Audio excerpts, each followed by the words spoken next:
والصلاة والسلام على سيدنا محمد وعلى آله وصحبه أجمعين أما بعد.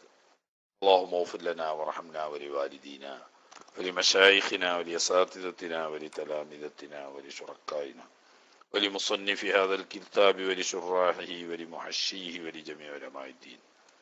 اللهم انفعنا بهم وبعلومهم وأسرارهم وبركاتهم في الدارين. اللهم اغفر للمؤمنين والمؤمنات والمسلمين والمسلمات الأحياء منهم والأموات.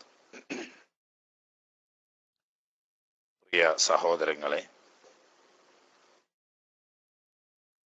മഹത്തായ ഫത്ഹുൽ മുഈൻ ദർസ് അല്പഭാഗം ഇന്ന് നമുക്ക് ഓതണം. അല്ലാഹു തആല തൗഫീഖ് ചെയ്യുമാറാകട്ടെ. സക്കാത്ത് സംബന്ധമായ വിഷയങ്ങൾ ഏകദേശം പറഞ്ഞു അവസാനിപ്പിച്ചു. ഇനി സക്കാത്തല്ല പറയുന്നത്, മറിച്ച് ഇന്ന് നമ്മുടെ നാട്ടിൽ നിലവിലില്ലാത്തതും എന്നാൽ ഇസ്ലാമിന്റെ കർമ്മശാസ്ത്രപരമായ വിധിയുടെ പരിധിയിൽപ്പെട്ടതുമായ ഗനീമത്ത് സ്വത്ത്, ഫൈഅ് മുതൽ എന്നിവ വീതിക്കുന്നതിനെ സംബന്ധിച്ചുള്ള വിവരണവും അത് കഴിഞ്ഞാൽ പിന്നെ സുന്നത്തായ സ്വതക്ക അഥവാ ദാനധർമ്മങ്ങൾ എന്നിവയും ആണ്. കട്ടുണ്ടാ? ഇവിടെ കാഴ്ചക്ക് ഒരു കുഴപ്പവും കാണാനില്ലട്ടാ. കട്ടുണ്ടോന്ന് എനിക്ക് അറിഞ്ഞൂടാ. ഇവിടെ കുഴപ്പമൊന്നും ഇല്ല. നെറ്റിന് പൊതുവിൽ ഇന്ന് സൗദി അറേബ്യയിലേക്ക് ടെലിഫോൺ വിളിച്ചിട്ട് പോകുന്നില്ല. മനസ്സിലായില്ലേ? രാവിലെ മുതലേ ശ്രമിച്ചിട്ട് ഇതുവരെയും ഫോൺ സന്ദേശം പോകുന്നില്ല.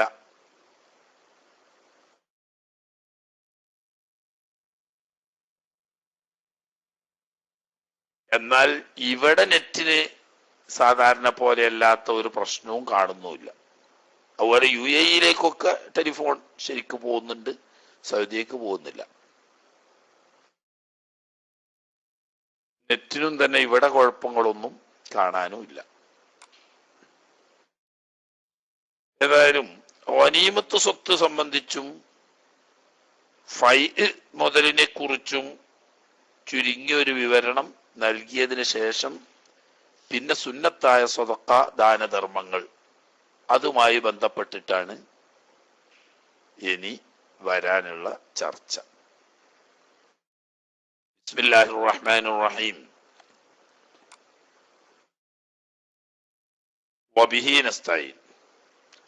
തത്തിമ്മത്തുൻ, ഇത് ഒരു പൂർത്തീകരണമാണ് എന്ന് പറഞ്ഞാൽ അനുബന്ധ വിഷയമാണ്.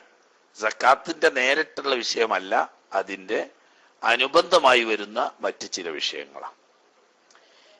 എന്തിനെ കുറിച്ചാണ് തത്തിമ്മത്ത്? ഫീ ഖിസ്മത്തി ഗനീമത്തി. ഗനീമത്ത് സ്വത്ത് വീതിക്കേണ്ടത് എങ്ങനെ എന്ന്. അതിപ്പോ നമ്മളിവിടെ ഇപ്പൊ മലബാറില് ഗനീമത്ത് സ്വത്തിനെ പറ്റി പറഞ്ഞിട്ട് എന്താണ്, അല്ലെങ്കിൽ ഇന്ന് പൊതുവെ വേൾഡിൽ തന്നെ ഗനീമത്ത് സ്വത്തിനെ പറ്റി പറഞ്ഞിട്ട് എന്താണെന്നൊന്നും ചോദിക്കേണ്ട. അതൊക്കെ നിയമങ്ങൾ പറയുമ്പോ പറയാ, ആവശ്യമുള്ള കാലത്ത് ഉപയോഗപ്പെടുമ്പോൾ ഉപയോഗപ്പെടുത്താം, അത്രേനുള്ളൂ. എന്താണ് ഗനീമത്ത്? ഒരു സമ്പത്ത്. എങ്ങനെയുള്ള സമ്പത്താണ്?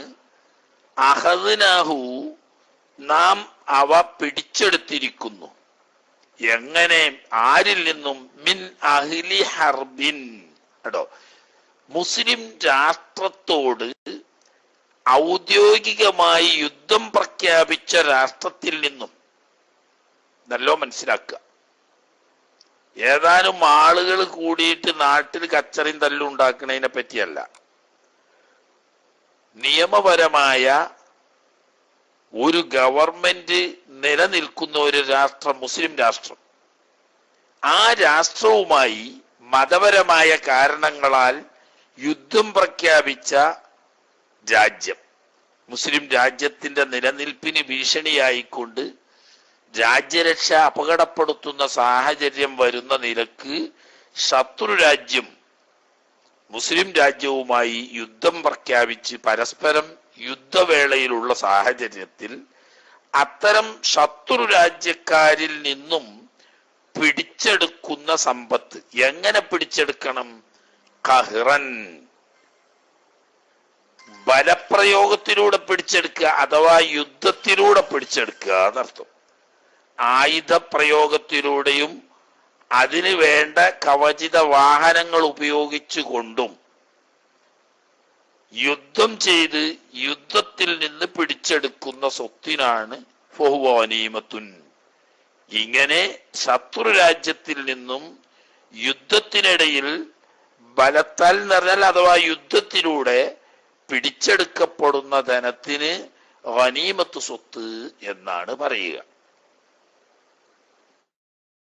ഇല്ല, ഇനി ശത്രുക്കളിൽ നിന്നിട്ട് പിടിച്ചെടുക്കപ്പെടുന്ന ധനം തന്നെയാണ്, പക്ഷെ യുദ്ധത്തിലൂടെ ബലപ്രയോഗത്തിലൂടെ അല്ല എങ്കിൽ ഫഹുവ, ആ ധനത്തിനെ പറ്റി ഫൈഉൻ, ഫൈ മുതൽ എന്നും പറയും.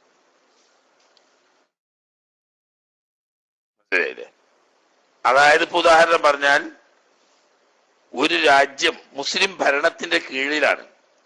ആ രാജ്യത്ത് സ്വത്തിനും ജീവനും കുടുംബത്തിനും സംരക്ഷണം കൊടുത്തുകൊണ്ട് മുസ്ലിം രാജ്യത്തിൽ ജീവിക്കുന്ന അമുസ്ലിങ്ങളായ ആളുകൾ അവർ അടക്കുന്ന നികുതി എന്തിനാ?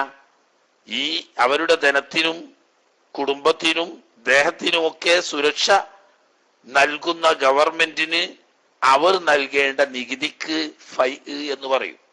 അതിന് ജിസിയ എന്നാ പറയാം. ഈ ജിസിയ ഫൈന്റെ ഇനത്തിലാണ് പെടുന്നത്. അതുപോലെ തന്നെ ഒരു മുർത്തദായ മനുഷ്യൻ മരണപ്പെട്ടു പോയി, എന്നാൽ ആ ധനം മുസ്ലിം പൊതുഫണ്ടിലേക്കാണ് വരിക, അതിന് ഫൈ എന്ന് പറയും. ഇതൊന്നും യുദ്ധം മുഖേന പിടിച്ചെടുക്കപ്പെടുന്ന ധനം അല്ല. ഇനി ഇപ്പൊ ഗനീമത്തും ഫൈഉം തമ്മിൽ യുദ്ധാർജിത സമ്പത്ത് എന്നാണ് ഗനീമത്തിനെ കുറിച്ച് പറഞ്ഞത്. മറ്റേത് യുദ്ധവുമായി ബന്ധപ്പെട്ടതല്ല, സംരക്ഷണവുമായി ബന്ധപ്പെട്ടതും മറ്റുമായ മുതലുകൾ. വമിനൽ അവലി, ഗനീമത്തിന്റെ പരിധിയിൽ വരും മാ അഖദ്നാഹു, മുസ്ലിങ്ങളായ ആളുകൾ പിടിച്ചെടുത്തത്, മിൻ ദാരിഹിം, ശത്രു രാജ്യത്തിൽ നിന്നും. ഇതൊക്കെ മനസ്സിലാക്കണം. ഒരാളെ പേരെ പോയിട്ടോ ഒരാളുടെ സ്വത്ത് പോയിട്ടോ എടുക്കുകയല്ല. മുസ്ലിം രാഷ്ട്രത്തിന് ഭീഷണിയാവുന്ന നിലക്ക് മുസ്ലിം രാഷ്ട്രത്തിന്റെ നിലനിൽപ്പിനെ വെല്ലുവിളിച്ചുകൊണ്ട് യുദ്ധപ്രഖ്യാപനത്തിലുള്ള ശത്രു രാഷ്ട്രം, ആ ശത്രു രാഷ്ട്രത്തിൽ നിന്നും പിടിച്ചെടുക്കുന്നു. എങ്ങനെ? ഇഖ്തിലാസൻ, തട്ടിപ്പറിച്ചെടുക്കുക. അതിന് യുദ്ധവും ബലപ്രയോഗമൊന്നുമില്ല, എടുക്കുക ഓടുക. അങ്ങനെ തട്ടിപ്പറിച്ചെടുക്കുന്നു. ഔ സരിഖത്തൻ, അല്ലെങ്കിൽ മോഷ്ടിച്ചെടുക്കുന്നു. ഇങ്ങനെയുള്ളതൊക്കെ ഗനീമത്തിൽ പെടും എന്നാണ് അലല്ല സഹി പ്രബലമായ അഭിപ്രായ പ്രകാരം. അതൊക്കെ ഒരർത്ഥത്തിൽ ബലപ്രയോഗം തന്നെ. കാരണം എന്തുകൊണ്ട്? ഈ രണ്ട് രാഷ്ട്രങ്ങളും തമ്മിൽ ഔദ്യോഗികമായ യുദ്ധപ്രഖ്യാപനത്തിലാണുള്ളത്. അതുകൊണ്ട് ഒരു രാഷ്ട്രത്തിന്റെ പൗരന്മാർക്ക് മറ്റേ രാഷ്ട്രത്തിൽ ഒരിക്കലും സുരക്ഷിതത്വമില്ല, പരസ്പരം ശത്രു രാജ്യങ്ങളായതുകൊണ്ട്. നിലവിൽ ശത്രു രാജ്യങ്ങളുടെ പൗരന്മാരുടെ പൗരാവകാശം സംരക്ഷിക്കാനോ അവരുടെ ജീവനോ സ്വത്തിനോ സംരക്ഷണം നൽകാനോ ശത്രു രാഷ്ട്രങ്ങൾക്ക് ബാധ്യതയില്ല.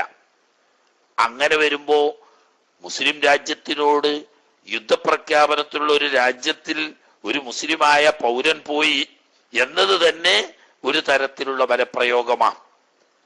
ആ ബലപ്രയോഗത്തിന്റെ ശൈലിയിൽ എടുത്തു ഓടിയതാണ്, അങ്ങനെ തട്ടിപ്പറിച്ചു പോകുന്നതാണ്, അതല്ലെങ്കിൽ മോഷ്ടിച്ചു കൊണ്ടുവന്നതാണെങ്കിൽ പോലും യുദ്ധത്തിൽ എന്നതുപോലെ അവന്റെ ജീവന് ഭീഷണിയുണ്ട്. അത് വകവെക്കാതെ ചെയ്തതായതുകൊണ്ട് ഗനീമത്തിന്റെ പരിധിയിൽ തന്നെയാണ് വരിക എന്ന. എന്നാൽ ഈ വിഷയത്തിൽ ഖിലാഫലിൽ ഗസാലി, ഇമാം ഗസാലി റഹ്മത്തുള്ളാഹി തങ്ങൾക്ക് ഈ വിഷയത്തിൽ ഭിന്നതയുണ്ട് അഭിപ്രായത്തിൽ. മഹാനവറുകളുടെ ഇമാം എന്ന് പറഞ്ഞാൽ അവരുടെ ഗുരുനാഥനായ ഇമാം ഹറമൈനി തങ്ങൾക്കും, ഹൈസു ഖാല ഇമാം ഹറമൈനി തങ്ങളും ഇമാം ഗസാലി തങ്ങളും പറഞ്ഞത് ഇന്നഹു ഇത് ഏത് ഇഖ്തിലാസായിട്ടോ സരിഖത്തായിട്ടോ ഒക്കെ ശത്രുരാജ്യത്തിൽ നിന്നിട്ടും പിടിച്ചെടുക്കുന്ന ധനം മുഖ്തസ്സും ബിൽ ആഖിരി അത് എടുത്തോന് അവകാശപ്പെട്ടതാണ്. അവിടെ ബിലാ തഖ്മീസിൻ അതിന് 5 വിഹിതം വെക്കേണ്ട ഗനീമത്ത് സ്വത്തിന്റെ നിയമം അതിനില്ല എന്നാണ് ഇമാം ഗസാലി തങ്ങളും ഇമാം ഹറമൈനി തങ്ങളും പറഞ്ഞത്. അത് ഈ സഹായ വജ്ഹിന്റെ മുഖാബിലയിലുള്ള വജ്ഹാണ്, രണ്ടാമത്തെ വജ്ഹ. അങ്ങനെ ഈ 2 ഇമാമിയങ്ങളും പറയുക മാത്രമല്ല, വദ്ദഅ ഇബ്നു റിഫഅത്തി മഹാനായ ഇബ്നു റിഫഅത്ത് വാദിക്കുക പോലും ചെയ്തു അൽ ഇജ്മാ അലൈഹി, ഈ ഇമാമും ഗസാലി ഇമാമു തങ്ങളും പറഞ്ഞതാണ് മുസ്ലിം ഉമ്മത്തിന്റെ ഇജ്മാ, അത് ഗനീമത്ത് പെടുന്നതല്ല എന്നുള്ള അഭിപ്രായമാണ് ഇബ്നു റിഫഅത്ത് തങ്ങൾ പറഞ്ഞ ഇദ്ദഅ എന്ന് പറഞ്ഞാൽ അത് അംഗീകരിക്കപ്പെട്ടതല്ല. അങ്ങനെ ഒരു അഭിപ്രായം ഇബ്നു റിഫഅത്ത് തങ്ങൾ പറഞ്ഞു എന്ന് മാത്രം. ഏതായാലും ഒരു പറ്റം ഇമാമിങ്ങൾ ആ അഭിപ്രായക്കാരുണ്ട്. എങ്കിലും നേരത്തെ പറഞ്ഞ ഗനീമത്ത് സ്വത്തിന്റെ പരിധിയിൽ അത് വരും എന്നതാണ് അസഹ. കാരണം അവിടെ ബാഹ്യമായി യുദ്ധം നടക്കുന്നില്ലെങ്കിൽ പോലും യുദ്ധ സാഹചര്യം നിലനിൽക്കുന്നത് കൊണ്ട് ഒരു യുദ്ധത്തിൽ എന്നതുപോലെ അപകട സാധ്യത നിലനിൽക്കുന്നിടത്ത് ജീവൻ പണയപ്പെടുത്തിക്കൊണ്ടുള്ള ഏർപ്പാടാണ് അവർ ചെയ്തത്. അപ്പൊ അത് യുദ്ധത്തിന്റെ വിധി തന്നെയാണ്, ഗനീമത്ത് സ്വത്തിന്റെ നിയമം തന്നെയാണ് അതിനും ഉള്ളത് എന്ന്. ഇനി വമിനസാനി ഫൈ മുതലിൽ പെടും ജിസിയത്തുൻ, ജിസിയ ആയിട്ട് വാങ്ങുന്നത്. ജിസിയ എന്ന് പറഞ്ഞാൽ ഈ മുസ്ലിം രാജ്യത്ത് അമുസ്ലിങ്ങളായ ആളുകൾ താമസിക്കുമ്പോൾ അവരുടെ സംരക്ഷണ നികുതി എന്ന നിലക്ക് കൊടുക്കുന്നത്. അതിന് കാരണം എന്താന്ന് വെച്ചാൽ മുസ്ലിങ്ങൾക്കും സംരക്ഷണം കൊടുക്കേണ്ട ബാധ്യത ഗവൺമെന്റിനുണ്ട്, അമുസ്ലിങ്ങൾക്കും സംരക്ഷണം കൊടുക്കേണ്ട ബാധ്യതയുണ്ട്. പക്ഷേ മുസ്ലിങ്ങളാണെങ്കിൽ അവരിൽ നിന്നിട്ട് ഗവൺമെന്റ് സക്കാത്ത് പിരിക്കും. അപ്പൊ മുസ്ലിങ്ങളിൽ നിന്നിട്ട് ഗവൺമെന്റ് അവർക്ക് സംരക്ഷണം കൊടുക്കുന്നുണ്ടെങ്കിൽ അവരുടെ സമ്പത്തിന്റെ ഒരു ഭാഗം സക്കാത്തായി മുസ്ലിം ഫണ്ടിൽ വരുന്നുണ്ട്, ഗവൺമെന്റിന്റെ ഫണ്ടിൽ. എന്നാൽ അമുസ്ലിങ്ങളായ പ്രജകൾ നാട്ടിൽ താമസിക്കുമ്പോൾ അവരിൽ നിന്നിട്ട് സക്കാത്ത് പിരിക്കാൻ ഗവൺമെന്റിന് വകുപ്പില്ല. അപ്പൊ അവർക്ക് വേണ്ട സംരക്ഷണ ചെലവോ അതിനു വേണ്ടിയിട്ട് അവർ ജിസിയ, സംരക്ഷണ നികുതി എന്ന പേരിൽ ജിസിയ കൊടുക്കണം. ഈ ജിസിയ ഫൈ മുതലിൽപ്പെട്ടതാണ്. ഇനി അതുപോലെ തന്നെ അവർക്ക് ഭൂമി പാട്ടത്തിന് കൊടുക്കലുണ്ട്. ഭൂമിയെ, അതായത് മുസ്ലിം രാജ്യം മുസ്ലിങ്ങളുടേതാണ്. ആ മുസ്ലിം രാജ്യത്ത് താമസിക്കുന്ന അമുസ്ലിങ്ങളായ ആളുകൾക്ക് കൃഷിഭൂമി പാട്ടത്തിന് കൊടുക്കും. അതിന് ഖറാജ് എന്നാ പറയാ. 1 ഏക്കർ ഭൂമിക്ക് ഇത്ര പാട്ടം കിട്ടണം എന്ന് ഗവൺമെന്റ് നിശ്ചയിച്ചു കൊടുക്കുക. ആ ഭൂമിയിൽ അവർക്ക് ഇഷ്ടമുള്ള കൃഷി അവർ ചെയ്യുന്നു, വരുമാനം അവരെടുക്കുന്നു. ഭൂമിയുടെ ഉടമക്കാർ മുസ്ലിം ഗവൺമെന്റ് ആയതുകൊണ്ട് ഗവൺമെന്റിന് ഖറാജ് നൽകുന്നു. അതും ഫൈയിൽപ്പെട്ടതാണ്. ആദ്യം പറഞ്ഞ അവരുടെ സംരക്ഷണമാണ്. ഇത് മുസ്ലിം ഗവൺമെന്റിന്റെ സ്വത്തിൽ കൃഷി ചെയ്ത് ജീവിക്കാനുള്ള സമ്പത്ത് സമ്പാദിക്കാനുള്ള വഴിയാണ്. അപ്പൊ അതിന് ഭൂമിയുടെ പാട്ടം എന്ന നിലക്ക് ഗവൺമെന്റിന് അടക്കേണ്ടതാണ് ഖറാജ്. അതുപോലെ തന്നെ ഉശുറു തിജാറ, മുസ്ലിം പട്ടണങ്ങളിൽ അമുസ്ലിം രാജ്യത്തുള്ള ആളുകൾക്ക് കച്ചവടം ചെയ്യണമെങ്കിൽ അതിന് വരീബത്ത് കൊടുക്കണം. വരീബത്ത് എന്ന് പറഞ്ഞാൽ കച്ചവടത്തിന്റെ 10% ഗവൺമെന്റ് ഫണ്ടിലേക്ക് വരീബത്ത് എന്നത് പേരിൽ നികുതി അടക്കണം. അത് കാരണം എന്താ? മുസ്ലിംകളാണ് കച്ചവടം ചെയ്യുന്നതെങ്കിൽ ഈ കച്ചവട മുതലിന്റെ 2.5% ലാഭം 2.5% സക്കാത്തായി കൊടുക്കണമല്ലോ. അതേസമയത്ത് അമുസ്ലിങ്ങളായ ആളുകൾക്ക് സക്കാത്ത് ബാധകമല്ല.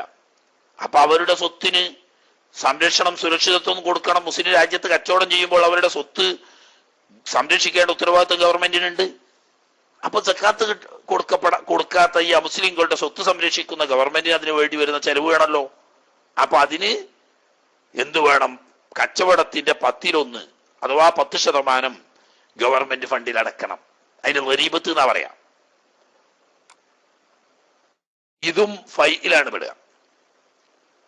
ഇനി തെരിക്കത്തു മുർത്തദ്ദീൻ, ഒരു മനുഷ്യൻ മുസ്ലിം ആയിരുന്നു, അങ്ങനെ ജീവിക്കുന്നതിനിടയിൽ ഇയാൾ എന്തോ സംഗതി വശാൽ മുർത്തദ്ദായി പോയി, ഇസ്ലാമിന്ന് പുറത്തായി, കാഫറായി, അല്ലാഹു തആല നമ്മളൊക്കെ കാക്കട്ടെ, അങ്ങനെ മുർത്തദ്ദായി പോയി. എന്നാൽ ഈ മുർത്തദ് ഇസ്ലാമിലേക്ക് തിരിച്ചു വരികയാണെങ്കിൽ അയാളുടെ സ്വത്തിന്റെ അവകാശം അയാൾക്ക് തന്നെ ഉണ്ട്. അതേ സമയത്ത് ഇസ്ലാമിലേക്ക് തിരിച്ചു വരാതെ അയാൾ മുസ്ലിം അല്ലാതെ മുർത്തദ്ദായി കാഫറായി തന്നെ മരണപ്പെട്ടു പോയാൽ അയാളുടെ വാപ്പാന്റെ സ്വത്തിൽ നിന്നിട്ട് അയാൾക്ക് അവകാശം ഉണ്ടാവൂല, അയാളെ സ്വത്ത് അയാളുടെ മക്കൾക്കും അവകാശം കിട്ടൂല. മനസ്സിലായില്ലേ? അപ്പോ മുസ്ലിങ്ങളിൽ നിന്ന് മുർത്തദിനും കിട്ടൂല, മുർത്തദിൽ നിന്നിട്ട് മുസ്ലിങ്ങൾക്കും കിട്ടൂല, അനന്തരം കിട്ടൂല. അപ്പൊ പിന്നെ ഇയാൾ പണ്ട് മുസ്ലിം ആയിനല്ലോ. അപ്പൊ ഇയാളെ സ്വത്ത് ഗവൺമെന്റ് ഫണ്ടിലേക്ക് പോകും, ബൈത്തുൽ മാലിലേക്ക് പോകും. അത് ഈ പറയുന്ന ഫൈഇന്റെ പട്ടികയിലാണ് വരിക. ഇനി അത് മാത്രല്ല, ഒരു മുസ്ലിമായ മനുഷ്യനാണ് ഒരു രാജ്യത്ത് ജീവിക്കുന്നത്, പക്ഷേ അയാൾക്ക് മുസ്ലിങ്ങളായിട്ട് ബന്ധുക്കൾ ആരുമില്ല, സ്വത്ത് ഒരുപാടുണ്ട്, അയാൾക്ക് ഭാര്യയില്ല, ഉമ്മൻ ബാപ്പിയില്ല മുസ്ലിമായിട്ട്, അതുപോലെ മക്കളില്ല മുസ്ലിമായിട്ട്, അങ്ങനെയൊക്കെ വരാം. ഇയാൾക്കാണെങ്കിൽ ഒരുപാട് സ്വത്തുണ്ട്. എന്നാൽ അയാൾ മരണപ്പെട്ടാൽ അയാളുടെ സ്വത്ത് ഫൈ ആയിട്ട് ബൈത്തുൽ മാലിലേക്ക് വരും. അതും ഈ പറയുന്ന ഫൈയിലാണ് പെടുത്തുക. അങ്ങനെ ഫൈ എന്നും ഗനീമത്ത് എന്നും ഇങ്ങനെ 2 തരം സമ്പത്തിനെ പറ്റി പറഞ്ഞു. ഇനി അതെന്താ ചെയ്യേണ്ടത് എന്നാ.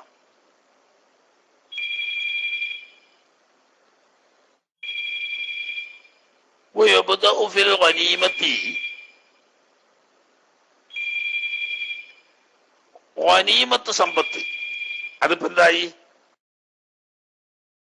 മുസ്ലിങ്ങളായി യുദ്ധപ്രകടന രാഷ്ട്രവുമായി നടക്കുന്ന യുദ്ധത്തിൽ അല്ലെങ്കിൽ യുദ്ധവേളയിൽ ബലപ്രയോഗത്തിലൂടെ പിടിച്ചെടുക്കപ്പെടുന്ന സമ്പത്തിനാണ് ഗനീമത്ത് എന്നല്ലോ.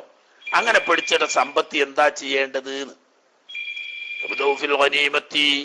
ഗനീമത്തായി ലഭിച്ച സമ്പത്തിൽ ആദ്യമായി തുടങ്ങേണ്ടത് ബിസ്സലബി, ഒന്നാമത് സലബാണ് കൈകാര്യം ചെയ്യേണ്ടത്.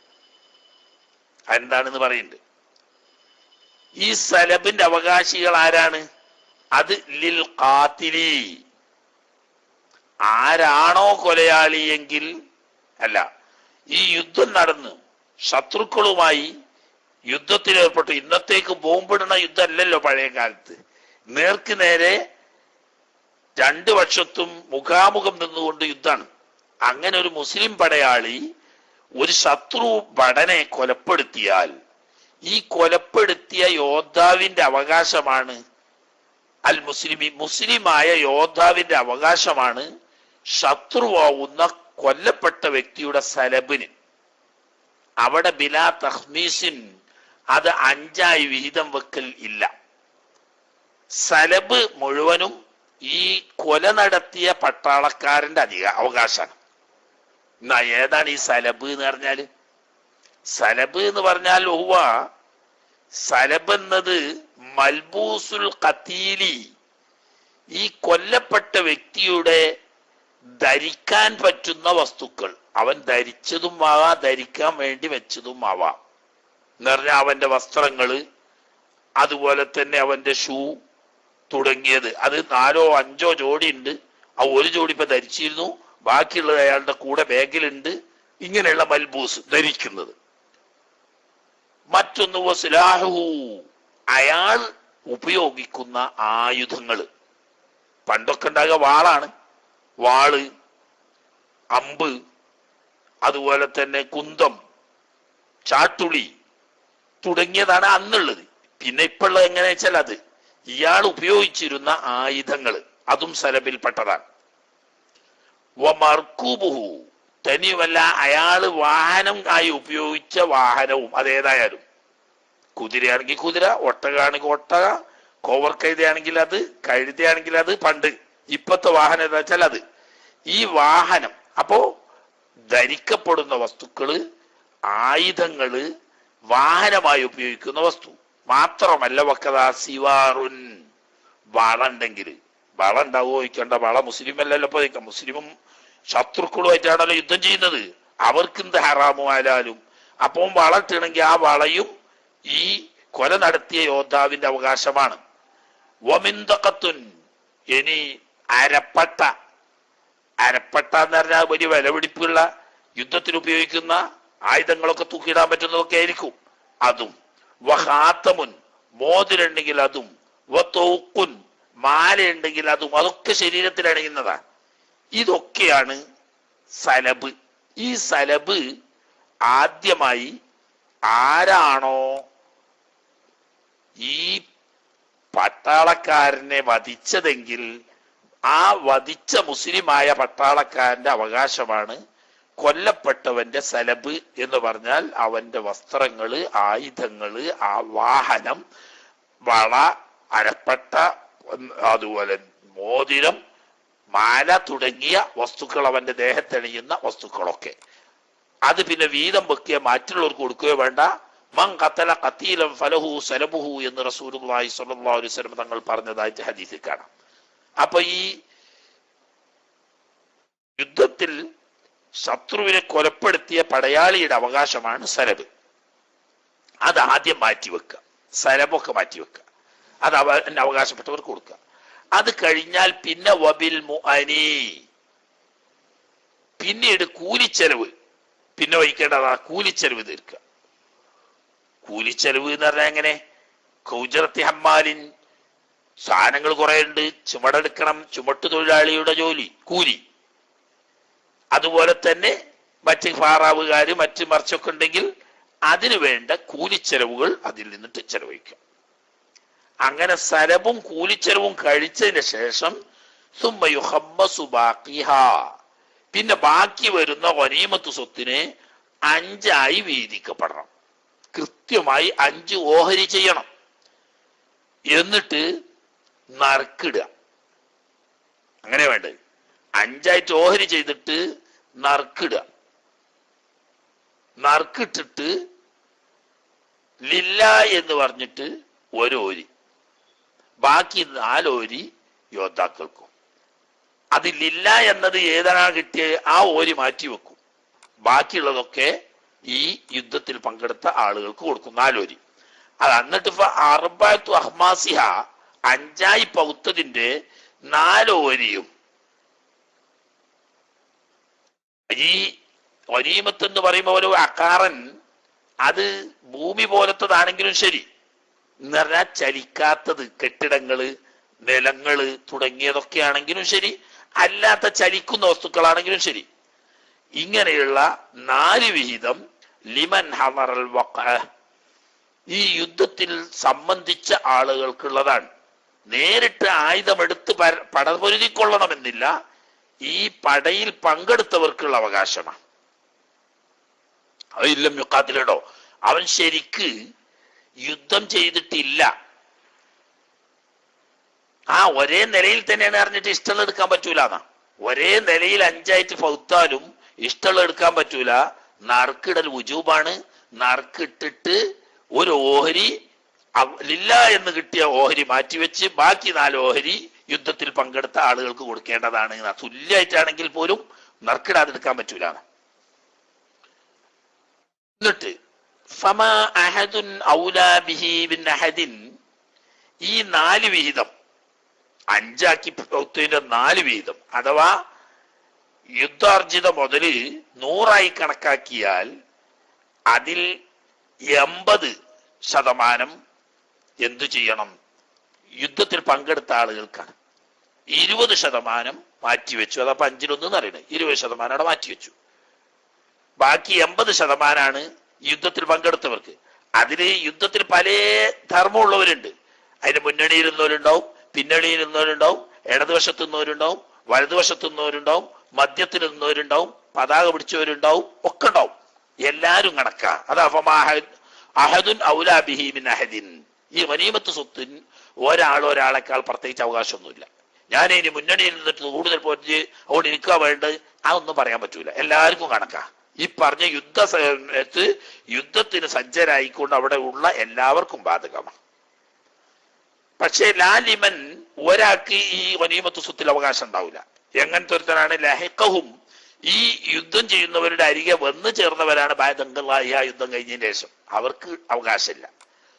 ചിലപ്പം അതിനർഹതപ്പെട്ടവരൊക്കെ ആണെങ്കിൽ എന്തെങ്കിലും സൗജന്യമായി കൊടുക്കുന്നല്ലാതെ അവകാശം എന്ന നിലക്ക് ഗനീമത്തിന്റെ വീതം യുദ്ധത്തിൽ പങ്കെടുത്ത ആ സമയത്ത് അവിടെ നിലവിലുള്ളവർക്കാണ്. വലോ ഖബല ജമ്മിൽ മാലി, യുദ്ധം കഴിഞ്ഞാണ്, പക്ഷേ ഗനീമത്ത് സ്വത്ത് ഒരുമിച്ച് കൂട്ടിയിൽ കഴിഞ്ഞിട്ടില്ല, അതിന് മുമ്പ് എത്തിയോലാണെങ്കിൽ പോലും യുദ്ധം കഴിഞ്ഞതിന് ശേഷം വന്നവർക്ക് ഗനീമത്ത് സ്വത്തിൽ അവകാശം ഇല്ല എന്ന് മാത്രമല്ല, വലാലിമൻ, ഒരാൾക്കും ഗനീമത്ത് സ്വത്തിൽ അവകാശം ഉണ്ടാവില്ല. എങ്ങനത്തവനാണ്? മാത്ത, അവൻ മരണപ്പെട്ടു പോയി, ഫി അസ്നാഇൽ ഖിതാലി, യുദ്ധം നടക്കുന്നതിനിടയിൽ മരണപ്പെട്ടു പോയി, ഷഹീദായി, ഷഹീദ് അല്ലാതെ മരിച്ചു, എങ്ങനെ മരിച്ചാലും. പക്ഷെ എപ്പോഴാണ്? ഖബലൽ ഹിയാസത്തി, ഈ ഗനീമത്ത് സ്വത്ത് സംഭരിക്കുന്നതിന് മുമ്പ് യുദ്ധം നടന്നുകൊണ്ടിരിക്കുമ്പോൾ മരണപ്പെട്ടവർക്ക് ഗനീമത്ത് സ്വത്തിൽ അവകാശമില്ല.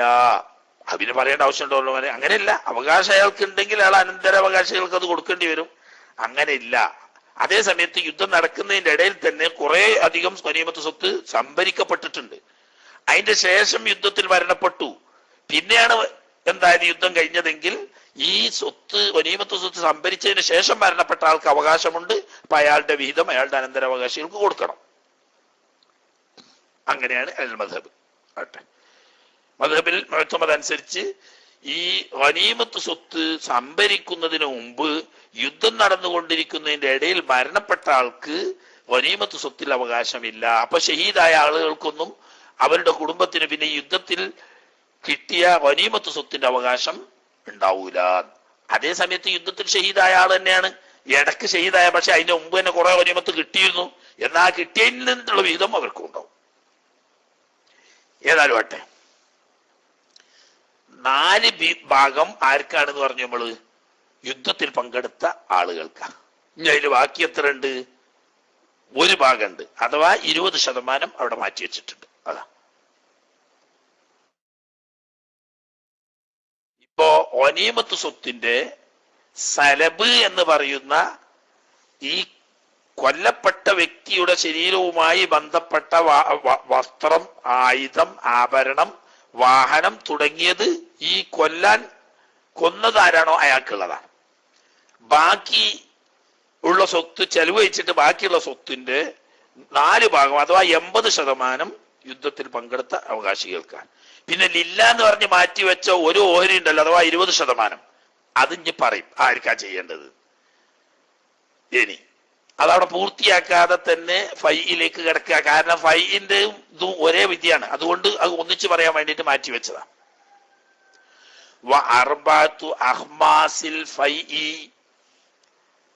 ഫൈ മുതലും തന്നെ 5 പൗക്കണം. പക്ഷെ അവിടെ നറുക്കിടേണ്ട ആവശ്യമില്ല, ഇത് തമ്മിൽ വ്യത്യാസമുണ്ട് കേട്ടോ.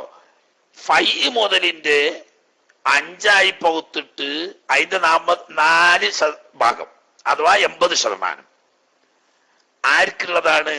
ലിൽ മുർസദീന ലിൽ ജിഹാദി, യുദ്ധത്തിനു വേണ്ടി രജിസ്റ്റർ ചെയ്യപ്പെട്ട പട്ടാളക്കാരുടെ ശമ്പളം, ചെലവ് എന്നിവയിലേക്കാണ് കേട്ടോ. ഫൈ മുതലിന്റെ 80% രാജ്യരക്ഷാ ഫണ്ടിലേക്കാണ് എന്ന് പറഞ്ഞതിന്റെ ചുരുക്കം. രാജ്യരക്ഷാ ഫണ്ടിന്റെ പ്രധാനം പട്ടാളക്കാര് അവർക്ക് വേണ്ട ശമ്പളം, വസ്ത്രം, മറ്റ് സൗകര്യങ്ങൾ എന്നിവക്ക് വേണ്ടിയിട്ടാണ്. എന്നാൽ ഈ ഫൈന്റെ 20%, അതുപോലെ ഗനീമത്തിന്റെ 20%, രണ്ടും കൂടി ഒന്നിച്ചു പറയാ. യുഹമ്മസു, അതിനെ പിന്നെ 5 പകുക്കണം. മനസ്സിലായില്ലേ? അപ്പൊ എത്ര ഉണ്ടാവും? ആകെവിടെ 20 അപ്പോ 4 ആയിപ്പോവും. 4 5 4 20. അപ്പോ അത് 5 പൗത്താൽ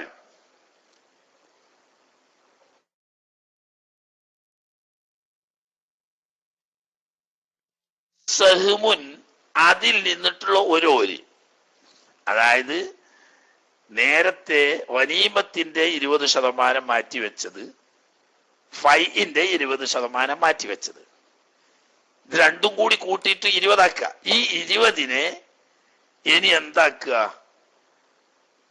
5 ആയിട്ട് പോക്കുക. അപ്പൊ 4 വീതം. ഈ 20-ലെ 4 മറ്റേ 20-ലെ 4 വരും. ലിൽ മസാലിഹി മുസ്ലിങ്ങളുടെ പൊതുമസ്ലഹത്തിന് ഉപയോഗിക്കേണ്ടതാണ്. പൊതുമസ്ലഹത്ത് എന്ന് പറയുന്നതുപോലെ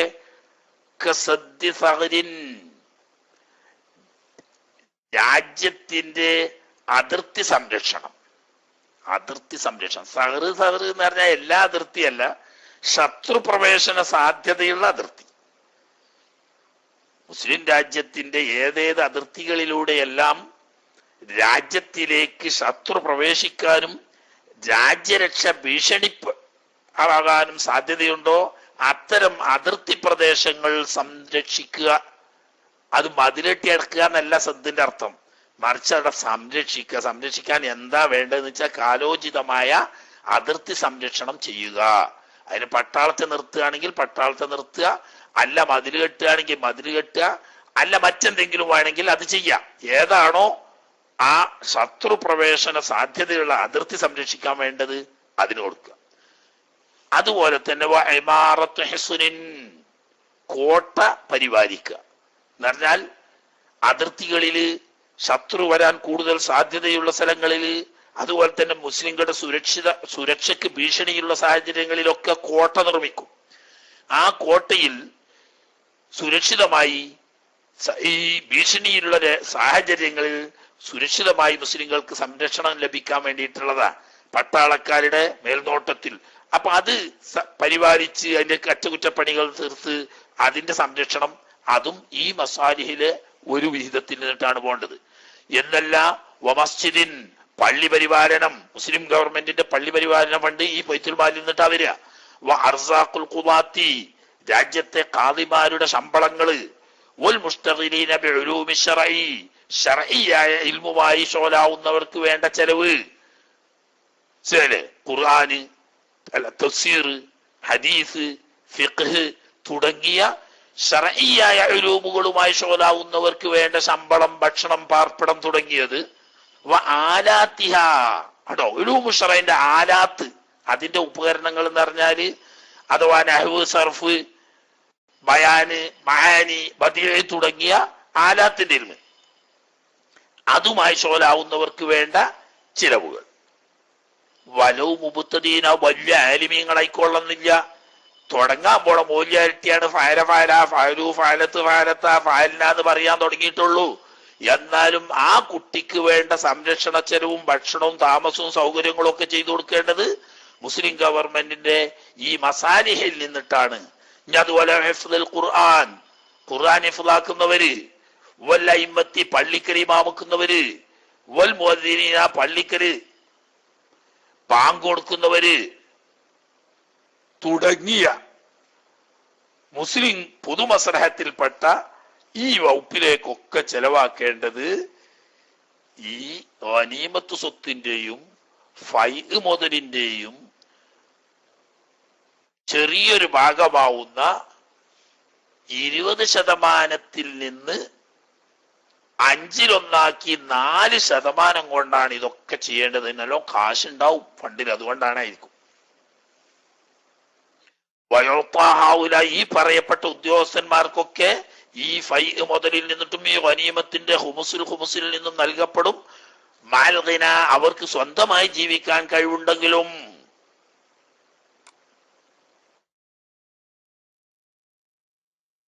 മുഖർച്ചാക്ക് എല്ലാവർക്കും ആയിപ്പെട്ട്, മുഖർച്ച പെട്ട്, അതുപോലെ തന്നെ കത്തീബിച്ച പെട്ട്, എല്ലാം പെട്ട്. ഇനി ഹിഫ്ദുൽ ഖുർആൻ പഠിക്കുന്ന കുട്ടികൾ പെട്ട്. മാറാഹുലിമ എത്ര കൊടുക്കേണ്ടതെന്ന് വെച്ചാൽ അന്നത്തെ ഭരണാധികാരിയാണ് അത് നിശ്ചയിക്കേണ്ടത്. ഭരണാധികാരി നിശ്ചയിക്കുന്നതനുസരിച്ച് അതിന് ഫണ്ട് വിനിയോഗിക്കേണ്ടതാണ്. എന്നാൽ എല്ലാത്തിനും കൂടി തികച്ചില്ലെങ്കിലോ വജിബു നിർബന്ധമാവും തഖ്ദീമുൽ അഹമ്മി മിമ്മാ ദുക്റ, മേൽ പറയപ്പെട്ടിൽ ഏറ്റവും മുഖ്യമായത് ഏതോ അതിന് മുൻഗണന കൊടുക്കുക. എല്ലാത്തിനും കൂടി തികയില്ലെങ്കിൽ എന്നാൽ ഏറ്റവും മുഖ്യമായത് ഏതാണ്? ഏറ്റവും പ്രധാനപ്പെട്ടത് ശത്രു കടന്നു വരാൻ സാധ്യതയുള്ള അതിർത്തി സംരക്ഷിക്കലാണ് ഒന്നാമത്തെ മസലഹത്ത്. കാരണം എന്താ? മുസ്ലിം രാഷ്ട്രത്തിന്റെ നിലനിൽപ്പ് തന്നെ വരാം. അപ്പൊ ഏറ്റവും അഹമ്മ് അതാണ്. മറ്റേതൊക്കെ ദീനിന്റെ നിലനിൽപ്പിനും വളർച്ചയ്ക്കും ആവശ്യമുള്ളത് തന്നെ ഈ പറഞ്ഞതൊക്കെ. ഇങ്ങനെയാണ് വേണ്ടത്. പക്ഷേ ഒരു ഭരണാധികാരി വന്നിട്ട് അയാള് ഒരു അക്രമിയായ ഭരണാധികാരിയാണ് ഉട്ടിക്കോളി, വലവുമുനിഹാഉലായി ഹുഖൂഖുഹും, ഈ പറയപ്പെട്ട മേൽപ്പറയപ്പെട്ട ഈ ഗനീമത്തിന്റെയും ഫൈഅ് മുതലിന്റെയും അവകാശികളായ ആളുകൾ തടയപ്പെടുന്നു. മിൻ ബൈത്തുൽ മാലി, ഗവൺമെന്റിന്റെ ബൈത്തുൽ മാലിൽ നിന്നിട്ട് ഇവർക്ക് കിട്ടേണ്ട അവകാശങ്ങൾ കൊടുക്കുന്നില്ല, തടയപ്പെട്ടു. എന്നിട്ട് ഒഴുത്തിയ ആയതും അതിൽപ്പെട്ട ഏതെങ്കിലും ഒരാൾക്ക് നൽകപ്പെടുന്നു. മിൻഹു, ഈ വിഹിതത്തിൽ നിന്നിട്ട് ഷൈഅൻ, എന്തോന്ന് അയാളുടെ അവകാശത്തിൽ പെടാവുന്ന അത്രയൊന്ന്. എന്നാൽ ജാസലഹുൽ അഖ്ദു, ബാക്കിയുള്ളവർക്ക് കിട്ടണില്ല എന്ന് കരുതി ഞാനും വാങ്ങണില്ല എന്ന് വെക്കണ്ട. ഈ പറയപ്പെട്ട അവകാശികളിൽപ്പെട്ട എല്ലാവർക്കും കഴിവ് ഉള്ളതുപോലെ കൊടുക്കണം. പക്ഷേ ഇതിൽപ്പെട്ട പലർക്കും കൊടുക്കുന്നില്ല.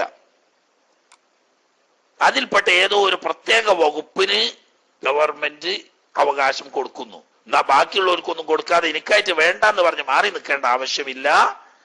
മറിച്ച് അവന് കിട്ടി അവനെടുക്ക. എപ്പം? മാരമ്യജിത് അലാ കിഫായത്തിഹി, ഈ കിട്ടുന്നത് അവന്റെ ജീവിതാവശ്യത്തിന് മതിയാവുന്നതിനേക്കാൾ ഏറെല്ലെങ്കിൽ. ഇയാൾക്ക് ഒന്നായിട്ട് കോടികളാണ് കൊടുത്തേക്കാണെങ്കിൽ അത് വാങ്ങാൻ പറ്റൂല. കാരണം അത് മാറുള്ള ഒരു ഹക്ക. തനിക്ക് തന്റെ ജീവിത ചെലവിന് വേണ്ടി വരുന്നതേ കിട്ടുന്നുള്ളൂ. സാധാരണഗതിയിൽ ഹക്കായിട്ട് എല്ലാവർക്കും കിട്ടുകയാണെങ്കിൽ തനിക്ക് കിട്ടാവുന്ന അവകാശമാണ് ഇപ്പൊ കിട്ടിയത്, അത് വാങ്ങാം. ഇപ്പൊ ഈ പറഞ്ഞ മസാലിഹന് ഗനീമത്തിന്റെയും അതുപോലെ തന്നെ ഫൈഅ് മുതലിന്റെയും 4% ഉപയോഗപ്പെടുത്തി. ബാക്കിയുള്ളതോ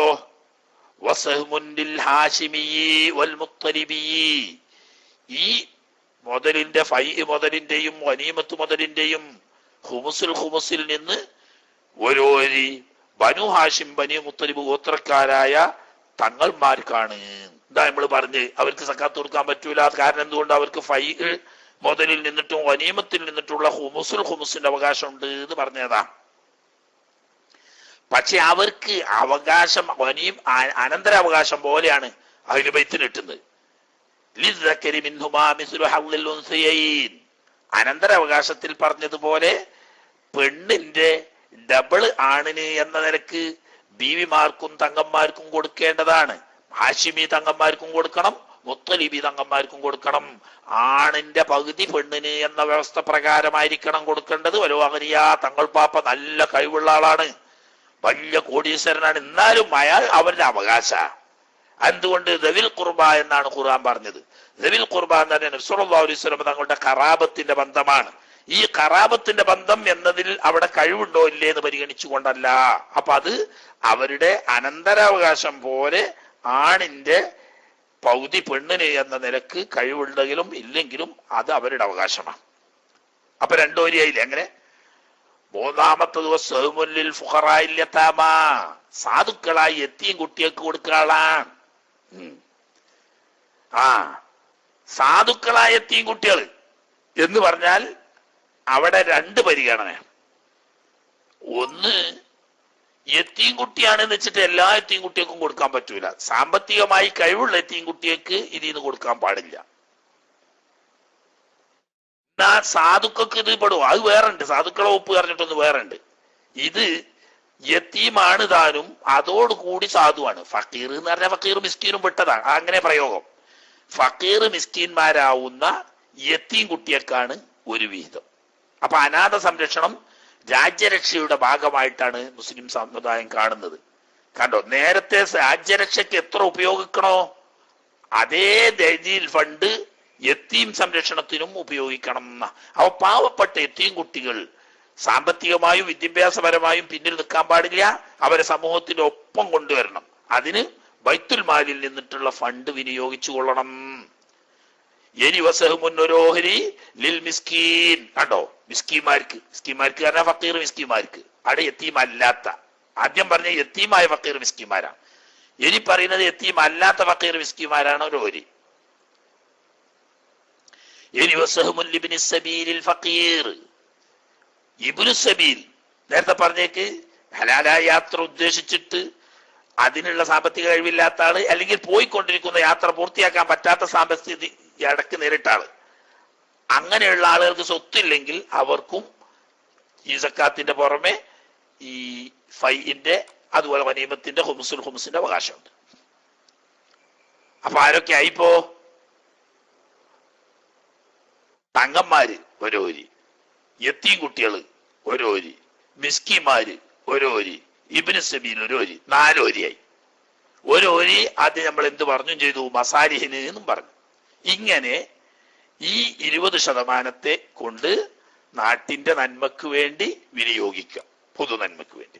ഇനി വേജിബു നിർബന്ധമാണ് താമീമുൽ അസ്നാഫിൽ അർബാത്തി, ഈ 4 വിഭാഗങ്ങളെയും ആമ്മാക്ക് എല്ലാരും എത്തിക്കൽ ബിൽ അത്വാഇ, ഈ പറഞ്ഞ ഫണ്ടിൽ നിന്ന് നൽകൽ കൊണ്ടിട്ട് എല്ലാരും ആമാക്കണം എന്ന് പറഞ്ഞാൽ ഹാദുറുഹും വഗൈബുഹും അനിൽ മഹല്ലി, ഈ മുതൽ കൊടുക്കുന്ന സമയത്ത് ഇവിടെ ഉള്ളവനും ഇവിടെ ഇല്ലാത്തവനും ആവുന്ന ഈ നാട്ടുകാരായ എല്ലാവർക്കും അത് കൊടുത്തോളണം എന്നാണ്. എല്ലാവർക്കും കൊടുക്കണം, ഒരുപോലെ കൊടുക്കണോ? അത് വേണ്ട. ഞാൻ പക്ഷേ ജൂസു അത്തഫാവുത്തു, വ്യത്യാസം വരുത്താ ബൈന അഹാദി സുനിഫി, ഓരോ ഇനത്തിൽപ്പെട്ട വ്യക്തികൾക്ക് കൊടുക്കുമ്പോൾ എല്ലാവർക്കും ഒരുപോലെ കൊടുത്തു തുടങ്ങി. ഒരു എത്തീൻകുട്ടിക്ക് കൊടുത്തത് സംഖ്യ എന്നെ ആയിക്കോളണം ഞാൻ മറ്റേ എത്തീൻകുട്ടിക്ക് കൊടുക്കുന്നത്. അത് അവരുടെ സാമ്പത്തിക സ്ഥിതിയുടെ ഏറ്റക്കുറവ് അനുസരിച്ച് ഏറ്റക്കുറവ് വരുത്താം. അതുപോലെ തന്നെ മിസ്കിമാർക്കും ഫക്കീറന്മാർക്കും എല്ലാവർക്കും ഒരുപോലെ കൊടുത്തോളുന്നില്ല. ചില ഫക്കീറന്മാർക്ക് ചില മിസ്കിമാർക്ക് ചിലത് കൂട്ടി കൊടുക്കുക, കുറച്ചു കൊടുക്കുകയൊക്കെ ചെയ്യാം. പക്ഷെ ഏതിൽ മാറ്റാൻ പറ്റില്ല? ഗൈറു ഖുർബാ, അഹ്ലു ബൈത്ത് ഹാശിമി മുത്തലിബി, അവിടെ ഏറ്റക്കുറവ് വരുത്താൻ പറ്റൂല. കാരണം എന്താണ്? അവര് അനന്തരാവകാശം പോലെ ഇനിയായിട്ട് കൊടുത്തോളണം. അവിടെ കഴിവുള്ളവരെന്നോ കഴിവില്ലാത്തവരെന്നോ വേർതിരിക്കാൻ പറ്റൂല. എന്നാൽ ലാ ബൈനൽ അസ്നാഫി, ഈ 4 വിഭാഗങ്ങൾക്കിടയിൽ ഏറ്റക്കുറവ് വരുത്താൻ പാടില്ല എന്ന് പറഞ്ഞാൽ കൃത്യമായി 4% തന്നെ ഓരോരുത്തർക്ക് മാറ്റി വെച്ചോളണം എന്നാ. അത് ഒരു കൂട്ടർക്ക് 5%, ഒരു കൂട്ടർക്ക് 3% ആയിട്ട് മാറ്റാൻ പറ്റൂല. അങ്ങനെ അലോ കല്ലൽ ഹാസിലു. ഇനി ഇങ്ങനെ ഈ ഗനീമത്തിൽ നിന്നും ഫൈയിൽ നിന്നിട്ടും കിട്ടുന്ന സ്വത്ത് വളരെ കുറവാണ്. ബിയായിസു, എത്രത്തോളം? ലോ അമ്മ, എല്ലാവർക്കും കൂടി കൊടുക്കുകയാണെങ്കിൽ ലമ്യസുദ്ധ വസന്തൻ എവിടെ എത്തൂല എന്ന് കണ്ടാൽ, അത്ര കുറവാണെങ്കിൽ ഹൊസബിൽ അഹ്വജു, കൂട്ടത്തിൽ ഏറ്റവും ആവശ്യമുള്ള ആളുകളെ ഉള്ളത് കൊണ്ട് പ്രത്യേകമാക്കണം. എല്ലാവർക്കും കൂടി കൊടുക്കാൻ എത്തുമെങ്കിൽ എല്ലാവർക്കും കൊടുക്കാൻ തന്നെ വേണം. പക്ഷെ അതിനത്ര ഇല്ല, വളരെ കുറവാണ്, എല്ലാവർക്കും കൂടി കൊടുത്താൽ ആർക്കും ഒന്നിനും ഉണ്ടാവില്ല എന്ന് കണ്ടാൽ കൂട്ടത്തിൽ കൂടുതൽ ആവശ്യമുള്ളവരെ കണ്ടെത്തി കൊടുക്കേണ്ടതാണ്. അവിടെ വലായമ്മ, അവിടെ പിന്നെ ആമാക്കേണ്ട ആവശ്യമില്ല. എന്തുകൊണ്ടുള്ള റൂറത്തെ, അല്ലെങ്കിൽ പിന്നെ ആർക്കും ഒരു ഫലം കിട്ടൂലല്ലോ. അങ്ങനത്തെ സാഹചര്യത്തിൽ അങ്ങനെ ചെയ്യാം. ഇനി വലോ ഫുഖിദ ബാബുഹും, ഈ വിഭാഗങ്ങളിൽപ്പെട്ട ചിലത് ഇല്ലാതായി പോയി. ഉദാഹരണം, ആ നാട്ടിൽ ആരില്ല? ഇബ്നു സബീലില്ല. അങ്ങനെ വരാലോ, ഇബ്നു സബീലില്ല, അങ്ങനത്തെ സാഹചര്യമാണ്. അല്ലെങ്കിൽ യത്തീം കുട്ടികളൊക്കെ അവിടെ സംരക്ഷിക്കപ്പെടുന്നുണ്ട്. അവരിൽ യത്തീം കുട്ടികളുണ്ടെങ്കിലും അവരൊക്കെ കഴിവുള്ളവരാ. ഇങ്ങനെ വന്നാൽ ആ ഇല്ലാതായ പോയ വിഭാഗത്തിന്റെ വിഹിതത്തെ വീണ്ടും വെക്കണം അലാൽ ബാക്കിനെ, ബാക്കിയുള്ളവരുടെ മേൽ. അപ്പം 4 വിഭാഗത്തിനാ കൊടുക്കേണ്ട. അതിൽ ഒരു വിഭാഗം ഇല്ലെങ്കിൽ ബാക്കി 3 വിഭാഗത്തിന് കൊടുക്കണം. ഈ ഒരു വിഭാഗത്തിന്റെ കൂടി 3 കൂട്ടർക്കും കൂടി വീതിച്ച് കൊടുക്കണം. ഇനി വയജൂസു ഇൻദൽ അഇമ്മത്തി സലാസത്തി, ഇമാം ഷാഫി റഹ്മത്തുള്ളാഹി തങ്ങളല്ലാത്ത മറ്റ് 3 മദ്ഹബിന്റെയും ഇമാമിങ്ങളുടെ അടുക്കൽ ജായിസാകും സർഫു ജമീഅ ഖുമുസിൽ ഫൈഇ, ഫൈ മുതലിന്റെ 5/1 എന്ന് പറഞ്ഞാൽ 4 ഭാഗം നമ്മൾ എവിടേക്ക് പറഞ്ഞു?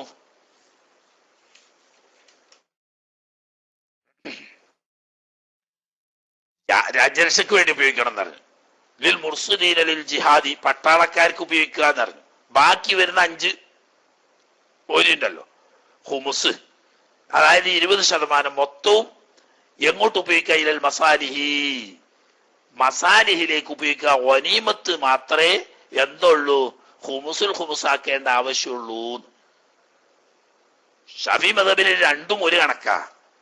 സക്കാത്തിന്റെയും 20% അല്ല, സക്കാത്തിന്റെ ഈ ഗനീമത്തിന്റെ 20%വും ഫൈഇന്റെ 20%വും 4 പൗത്ത് 4 വിഭാഗങ്ങൾക്ക് 5 വിഭാഗങ്ങൾക്ക് അത് വീതിച്ചു കൊടുക്കണം. എന്നാൽ ഷാഫി മദ്ഹബ് അല്ലാത്ത മറ്റു മദ്ഹബുകളിൽ ഗനീമത്ത് പറഞ്ഞ ശരിയാണ്. ഗനീമത്ത് അതിന്റെ 20% 5 പൗത്ത് 5 വിഭാഗങ്ങൾക്ക് കൊടുക്കണം. എന്നാ ഫൈ അങ്ങനെ വേണമെന്നില്ല. ഫൈ വരുന്നത് അത് മസാലിഹിലേക്ക് മുഴുവനായി തന്നെ ഉപയോഗിക്കാം എന്നുണ്ട്. അപ്പൊ മുസ്ലിം ഗവൺമെന്റ് ഉള്ളിടത്തുള്ള മസാല എന്നൊന്നും ഇപ്പൊ നമ്മൾ കൂടുതൽ വേണ്ടി പറഞ്ഞിട്ട് കാര്യമില്ല. വലാ യസിഹു ശർത്തുൽ ഇമാമി, ഇമാമ് അഥവാ ഭരണാധികാരി ഷർത്ത് വെക്കൽ സഹിയാവൂല. എന്ത് ഷർത്ത് വെച്ചു? മന്നഹദ ശൈഅൻ ഫഹുവ ലഹു, യുദ്ധത്തിനിടയിൽ പട്ടാളക്കാരിൽപ്പെട്ട ആരെങ്കിലും ശത്രുവിന്റെ ധനത്തിൽ നിന്ന് എന്തെങ്കിലും പിടിച്ചെടുത്താൽ അത് അവന് അവകാശപ്പെട്ടതാണ് എന്നൊരു പ്രഖ്യാപനം നടത്തി. അങ്ങനെ പ്രഖ്യാപനം നടത്താൻ പറ്റുമോ? പറ്റൂല. കാരണം എന്താ? അത് സരബാണ്. സരബ് അങ്ങനെ മൻ ഖതല ഖതീലൻ ഫലഹു സരബുഹു എന്ന് നബി സല്ലല്ലാഹു അലൈഹി വസല്ലം തങ്ങൾ പറഞ്ഞിട്ടുണ്ട്. അത് നിലവിലുണ്ട്. അതേ സമയത്ത് അതാത് കാലങ്ങളിലുള്ള മുസ്ലിം ഭരണാധികാരി ശത്രുക്കളുമായി യുദ്ധം നടക്കുന്ന സമയത്ത് ഒരു പ്രഖ്യാപനം നടത്തുന്നു. ശത്രുക്കളിൽ നിന്നിട്ട് ആരെങ്കിലും ബലപ്രയോഗത്തിലൂടെ വല്ലതും പിടിച്ചെടുത്താൽ അത് പിടിച്ചെടുത്തോനാണ് എന്ന് പ്രഖ്യാപിക്കാൻ അധികാരമില്ല എന്ന്. എന്നാൽ ഫി ഖൗലിൻ ഇമാം ഷാഫി തങ്ങളുടെ മറ്റൊരു ഖൗലുണ്ട്, യസ്ഹു, അങ്ങനെ സഹിയാണ്, വേണമെങ്കിൽ അങ്ങനെ പറയാം എന്ന്. വാലൈഹൽ അയിമ്മത്തു സലാസത്തു, ബാക്കി 3 മദ്ഹബിന്റെ ഇമാമിയങ്ങളും ഭരണാധികാരിക്ക് അങ്ങനെ പറയാൻ അവകാശമുണ്ട്. അങ്ങനെ പറഞ്ഞാൽ അതനുസരിച്ച് ചെയ്യുകയും ആവാം. അപ്പൊ എന്താവും? ഈ ശത്രുക്കളെ സാമ്പത്തികമായി ക്ഷീണിപ്പിക്കാനും മുസ്ലിങ്ങൾക്ക് ഹിമ്മത്ത് കൂടാനും ഈ പ്രഖ്യാപനം കാരണമാകും എന്നതുകൊണ്ട് അത് ചെയ്യാം എന്നാണ്.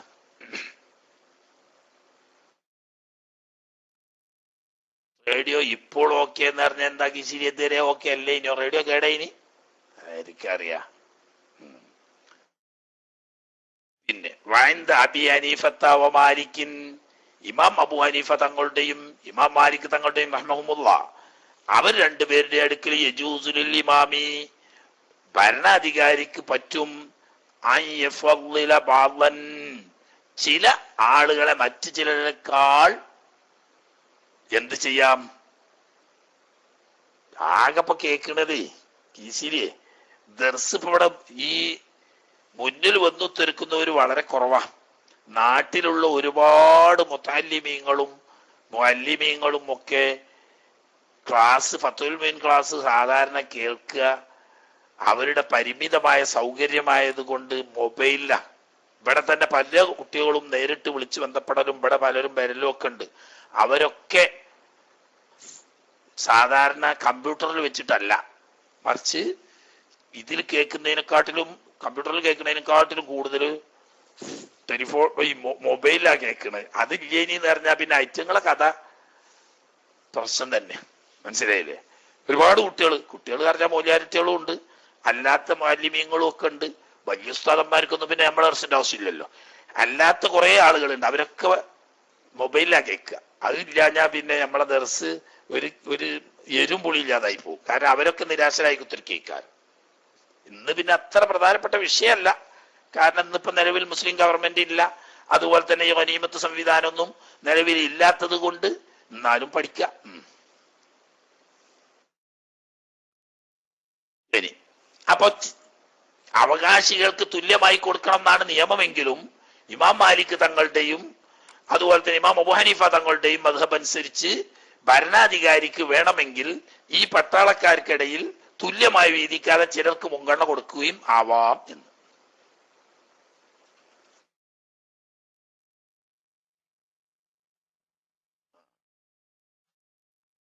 ഫറോൻ അവിടെ കഴിഞ്ഞ ആ വിഷയം കഴിഞ്ഞ് പിന്നെ സദക്ക ഇന്ന് കൊടുക്കണ്ട നിക്ക, സദക്ക നാളെ കൊടുക്കാം.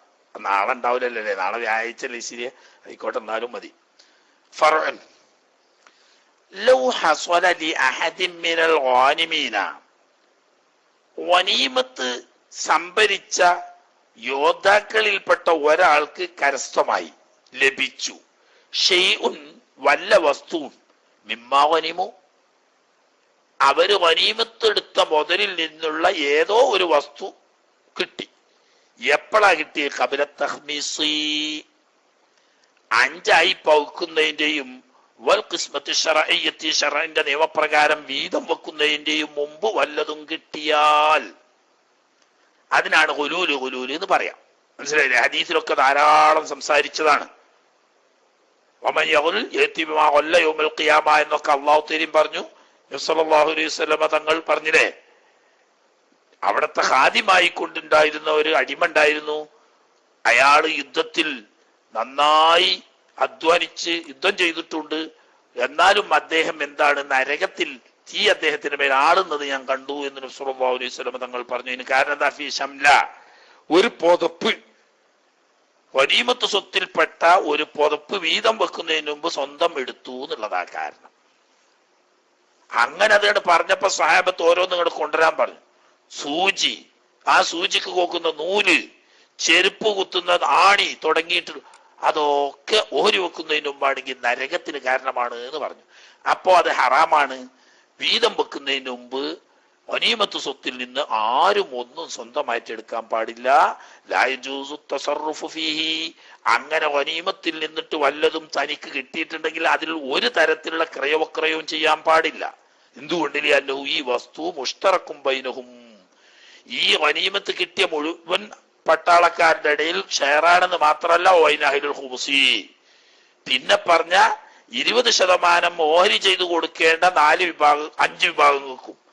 അപ്പൊ ഈ യുദ്ധത്തിൽ പങ്കെടുത്തവർക്കും ബാക്കി 5 വിഭാഗങ്ങൾക്കും കൂടി ഷെയറാണ്. എല്ലാവർക്കും കൂടി ഷെയർ ആയതായതുകൊണ്ട് തന്നെ വശരീക്കു, ഒരു ഷെയറുകാരൻ ലാ യജൂസു തസറുഫു ബിൽ മുഷ്തറക്കി, കൂറായ സ്വത്തിൽ കൈകാര്യം ചെയ്യാൻ പാടുണ്ടാവില്ല ബിഗൈരി ഇദ്നി ശരീക്കി, ഈ ഷെയറുകാരന്റെ സമ്മതമില്ലാതെ. അപ്പൊ ബാക്കിയുള്ളവരൊന്നും സമ്മതം കിട്ടിയിട്ടില്ലല്ലോ.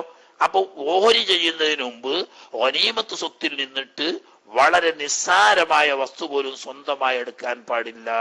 പക്ഷെ ഇതിന്ന് ഒഴിവാണ്. ഏത്? ഈ പടയാളി വിശന്നു വരഞ്ഞിരിക്കുന്നു, ഭക്ഷ്യപദാർത്ഥങ്ങളിൽപ്പെട്ട വല്ല വസ്തുവാണ് കിട്ടിയത്, എന്നാൽ അദ്ദേഹത്തിന്റെ വിശപ്പ് മാറാൻ വേണ്ടി ഭക്ഷിക്കാം. അതൊരു സ്വത്തായിട്ട് എടുത്ത് സൂക്ഷിക്കുന്നതല്ല. അങ്ങനത്തെ ഉദാഹരണം പഴുത്ത പഴം അല്ലെങ്കിൽ പാചകം ചെയ്ത ഭക്ഷണം തുടങ്ങിയതൊക്കെ ഗനീമത്തായി കിട്ടിയാൽ അത് വീതം വെക്കാൻ നിൽക്കാതെ തന്നെ വിശക്കുന്നുണ്ടെങ്കിൽ വിശപ്പടക്കാൻ വേണ്ടി ഉപയോഗിക്കാം. ഇതല്ലാത്ത എത്ര ചെറുതാണെങ്കിലും വീതം വെക്കുന്നതിന് മുമ്പ് ഒരു തരത്തിലുള്ള കൈകാര്യവും ചെയ്യാൻ പാടില്ല. അതെടുക്കൽ, സ്വന്തമായി എടുക്കൽ ഹറാമുമാണ്. കഴിഞ്ഞു. സക്കാത്തും ഗനീമത്തും ഫൈഉം ഒക്കെ കഴിഞ്ഞു. ഇനി സദഖയെ പറ്റി കുറച്ച് പറഞ്ഞിട്ട് അതിന്റെ ഫളീലത്തും അതിന്റെ മുൻഗണനാക്രമവും തുടങ്ങിയ കുറച്ച് കാര്യങ്ങൾ കൂടി പറയാനുണ്ട്. അത് കഴിഞ്ഞാൽ പിന്നെ ഇൻഷാ അല്ലാഹ് സൗമിലേക്ക് കടക്കും. ഒരു പാടുകൂടി ഓതാന് സദഖയുമായി ബന്ധപ്പെട്ട് ഇതിന്റെ അനുബന്ധം ഉണ്ട്. അത് റബ്ബ് തൗഫീഖ് ചെയ്തെങ്കിൽ അടുത്ത ദർസിൽ നമുക്ക് ഓതാ. അല്ലാഹു തആല തൗഫീഖ് ചെയ്യുമാറാകട്ടെ. ഇന്ന് അത് മതി. 5 മണിയോട് അടുത്തായും ചെയ്തല്ലോ. ഇനി ആർക്കെങ്കിലും എന്തെങ്കിലും അത്യാവശ്യമായിട്ട് സംശയം ചോദിക്കാനുണ്ടെങ്കിൽ അവർക്ക് മൈക്കിൽ വരാവുന്നതാണ്. ഇല്ലെങ്കിലോ തെക്കുമല ഉസ്താദ് ആദ്യം തന്നെ മുകളിൽ കാണുന്ന എന്തെങ്കിലും ഉണ്ടാവും. ഈ കാര്യം വല്ല ദ്വാരക്കാൻ പറയാനൊക്കെയാണ് തെക്കുമല ഉസ്താദ് ആദ്യം മുന്നിൽ വരല്. ഏതായാലും ആട്ടെ, എല്ലാരും വന്നോളി. മൈക്ക് വിട്ടു. ദുആ വസിയത്തോടെ അസ്സലാമു അലൈക്കും.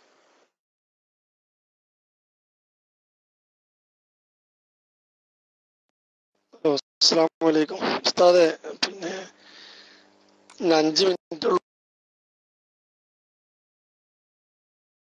ഇഖാമത്ത് കൊടുക്കാൻ, അതുകൊണ്ടാണ് മുന്നിൽ വന്നത്. പിന്നെ ഗനീമത്ത് ചില വിഷയങ്ങൾ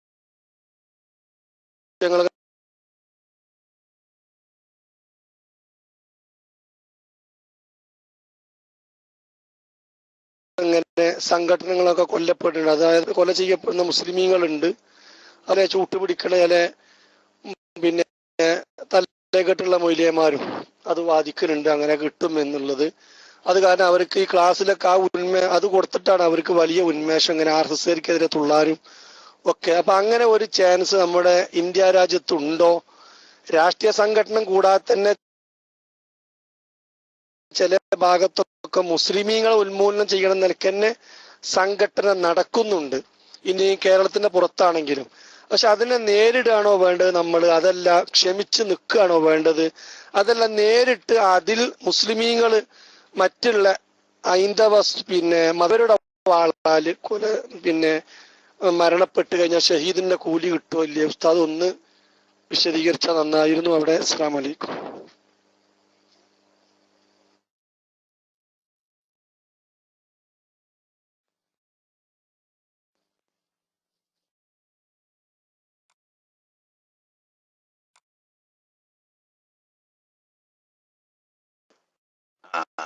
എന്തോ കുറേശ്ശെ കട്ട് തന്നെ വന്നിരുന്നു. അതിന്റെ പുറമെ എന്തോ മൈക്ക് വിട്ടിട്ട് പോകാത്ത കേടുമുണ്ട്. അവിടെ എന്തോ ചെറിയ പ്രശ്നം ഉണ്ട് എന്നാ തോന്നുന്നത്.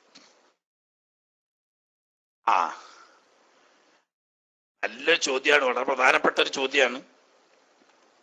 വിവരമില്ലാത്ത ചെറുപ്പക്കാരായ ആളുകളെ തെറ്റിദ്ധരിപ്പിച്ചുകൊണ്ട് ഒരുപാട് വിദഗ്ധക്കാര് ചെറുപ്പക്കാരെ വഴിപിഴപ്പിച്ച് തെറ്റിദ്ധരിപ്പിച്ച് അക്രമത്തിനും കയ്യേറ്റത്തിനും ഒക്കെ മുതിരുന്നുണ്ട്. അതൊന്നും ഇസ്ലാമികം അല്ല.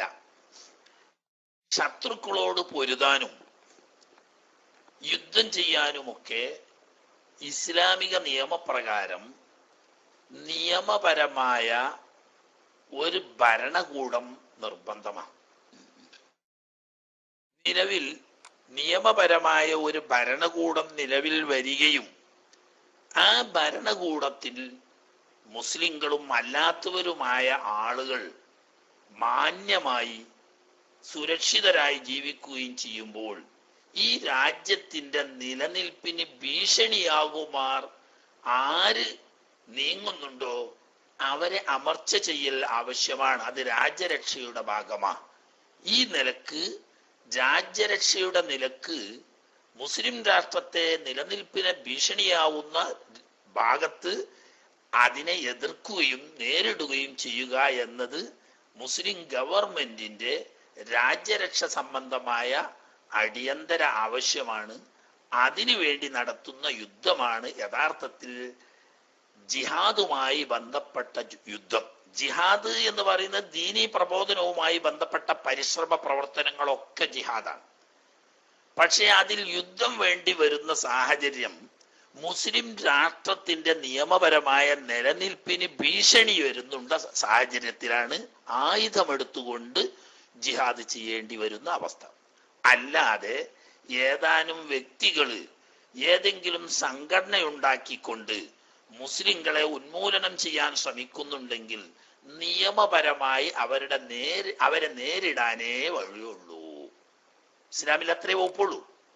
ഇപ്പൊ ഇന്ത്യ പോലത്തെ സ്ഥലം എന്ന് പറഞ്ഞാൽ ഇസ്ലാമിന്റെ ഫിഖ്ഹിയ കാഴ്ചപ്പാടിൽ രാഷ്ട്രങ്ങളെ മൂന്നായി തിരിക്കാൻ കഴിയും. ഒന്ന് ദാറുൽ ഇസ്ലാം, മറ്റൊന്ന് ദാറുൽ ഹർബ്, മൂന്നാമത്തേത് ദാറുൽ അമാൻ.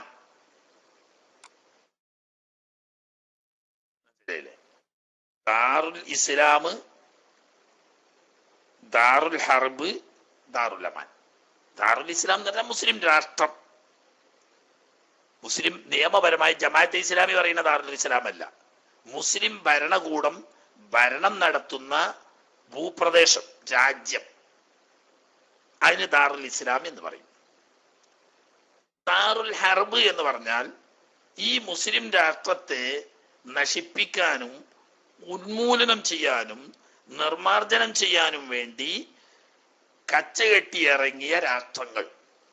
അപ്പൊ ഒരു രാഷ്ട്രത്തിന്റെ നിലനിൽപ്പിന് ഭീഷണിയാകുമ്പോൾ നടക്കുന്ന യുദ്ധമാണ് യഥാർത്ഥത്തിൽ ഈ പറയുന്ന രാജ്യരക്ഷാ യുദ്ധം. മൂന്നാമത്തേത് ദാറുൽ അമാൻ. ഇവിടെ മുസ്ലിം എന്നോ അമുസ്ലിം എന്നോ വ്യത്യാസമില്ലാതെ എല്ലാവർക്കും സ്വതന്ത്രമായി അവരുടെ മതം വിശ്വസിക്കാനും പ്രചരിപ്പിക്കാനും ആചരിക്കാനും സ്വാതന്ത്ര്യം നൽകപ്പെടുന്നു. ഇവിടെ ഈ മൂന്നാമത് പറഞ്ഞ രാജ്യത്ത് ദീനിന്റെ പേരിൽ യുദ്ധം ചെയ്യാൻ അധികാരമില്ല. കാരണം എന്താ? ഒന്നിരിക്കൽ മുസ്ലിം രാജ്യമാവുക, അതല്ലെങ്കിൽ മുസ്ലിമായി ജീവിക്കാനും ഇസ്ലാം ദീൻ പ്രചരിപ്പിക്കാനുമുള്ള സ്വാതന്ത്ര്യം അനുവദിക്കപ്പെടുക. ഇങ്ങനത്തെ സ്ഥലത്ത് യുദ്ധം അനുവദനീയമല്ല. ഇന്ത്യ ഈ പറഞ്ഞതിൽപ്പെട്ട ഏതെങ്കിലും ചില വർഗീയ സംഘടനകൾ, ഒറ്റപ്പെട്ട ചില സംഘടനകൾ മുസ്ലിങ്ങളെ നിർമ്മാർജ്ജനം ചെയ്യണമെന്നോ മുസ്ലിങ്ങളെ പീഡിപ്പിക്കണമെന്നോ മുസ്ലിങ്ങളെ നാടുകടത്തണമെന്നോ ഒക്കെ പറയുന്നുണ്ടെങ്കിൽ കേവലം വാചാടോപം എന്നല്ലാതെ അതിനൊന്നും വസ്തുതയുമായി യാതൊരു ബന്ധവും ഇല്ല. അവർക്ക് തന്നെ അറിയാം ഇതൊന്നും നടക്കാൻ പോകുന്നില്ല. കാരണം എന്താ? ഇന്ത്യക്ക് സുശക്തമായ ഒരു ഭരണഘടനയുണ്ട്, ഒരു ഭരണകൂടവും ഉണ്ട്.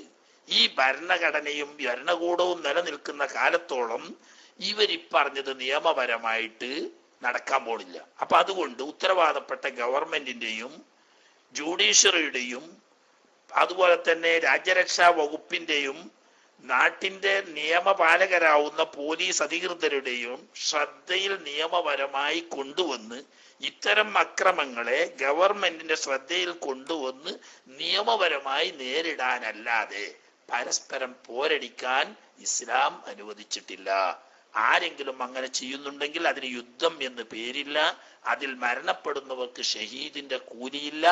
മറിച്ച് ഇസ്ലാം ഹറാമാക്കിയ പ്രവൃത്തിയാണ് അവർ ചെയ്തത്. ആ ഹറാമായ പ്രവൃത്തിയിൽ കൊണ്ട് മരണപ്പെട്ടവർ നരകത്തിൽ പോകാനാണ് അള്ളാഹു തആല മഗ്ഫിറത്ത് കൊടുത്തിട്ട് നരകത്തിൽ പോകാനാണ് സാധ്യത. ഷഹീദിന്റെ പട്ടികയിൽ അവർ വരുന്നില്ല. പിന്നുണ്ട് ഉഖറവിയായ ശ്രോതാക്കന്മാര് കുറെ. അതിൽ വ്യക്തിപരമായി ചിലർ പെട്ടുന്നവരും ചിലർ പെട്ടില്ലാന്നവരും. അതിനിപ്പോ കാഫറിന്റെ അടുത്തൊന്നും പോണ്ട. എന്റെ ഭൂമിന്റെ അതിർത്തിയിൽ എന്നെക്കാട്ടിനും ശക്തനായ ഒരാളുണ്ട്, അയാള് വന്നിട്ട് എന്റെ ഭൂമിന്റെ അതിരിറക്കുകയാണ്. ഈ അതിരിറക്കാൻ എന്നപ്പോ ആചാര്യങ്ങളത് ചെയ്യൽ എന്റെ ഭൂമിയാണ് കാരണം. അത് കേൾക്കാതെ ഇയാള് പിന്നെയും അതിര് തിരക്കുകയാണ്. അപ്പൊ പറഞ്ഞു, ആചാര്യ അത് ചെയ്യരുത്, ഹക്കിൽ എന്റെ മുതലാണ്, നിങ്ങൾ ഞാനാണ് ചെയ്ത അജ്ജെന്താ കാട്ടുകാരൻ. അങ്ങനെ ഒന്നും രണ്ടും പറഞ്ഞു. അങ്ങനെ തല്ലായി. ഇയാള് എന്നോട് കത്തിത്തു കുത്തി, ഞാൻ മരിച്ചെന്നാ ഞാൻ ഷഹീദിന്റെ കൂലിയ. അത് കരുതി നാട്ടിലൊക്കെ നടന്ന് ഇങ്ങനെ കത്തിക്കുത്തുണ്ടാക്കി മരിച്ചവരൊക്കെ ഷഹീദാന്ന് അതിന്റെ അർത്ഥം? അതല്ല. ഒരാളുടെ ധനം സംരക്ഷിക്കേണ്ട ഒരു സാഹചര്യത്തിൽ കൊല്ലപ്പെട്ടു പോയാൽ അവൻ ഷഹീദാണ്. ഒരാളുടെ ദേഹം സംരക്ഷിക്കേണ്ട സാഹചര്യത്തിൽ, മറ്റൊരു ഗതി ഇല്ലാത്ത സാഹചര്യത്തിൽ ജീവൻ പോയി എന്നാൽ അവൻ ഷഹീദാണ്. മാനം സംരക്ഷിക്കാൻ വേണ്ടി മൻ ഖതല ദൂന മാലിഹി വഹുവ ഷഹീദുൻ വമൻ ഖുതില ദൂന ഇർദിഹി വഹുവ ഷഹീദുൻ വമൻ ഖുതില ദൂന നഫ്സിഹി വഹുവ ഷഹീദുൻ. അത് വ്യക്തിപരമായ ചില സാഹചര്യങ്ങളിൽ വരുന്ന ഉഖറവിയായ ഷഹീദാണ്. അല്ലാതെ യുദ്ധത്തിൽ ഷഹീദാവണമെങ്കിൽ നിയമപരമായി നിലനിൽക്കുന്ന ഒരു മുസ്ലിം ഗവൺമെന്റ് വേണം. ആ മുസ്ലിം ഗവൺമെന്റിന്റെ കീഴിൽ ഔദ്യോഗികമായി പ്രഖ്യാപിക്കപ്പെട്ട പ്രഖ്യാപിത യുദ്ധത്തിൽ പങ്കെടുത്തിരിക്കണം. ഓക്കെ.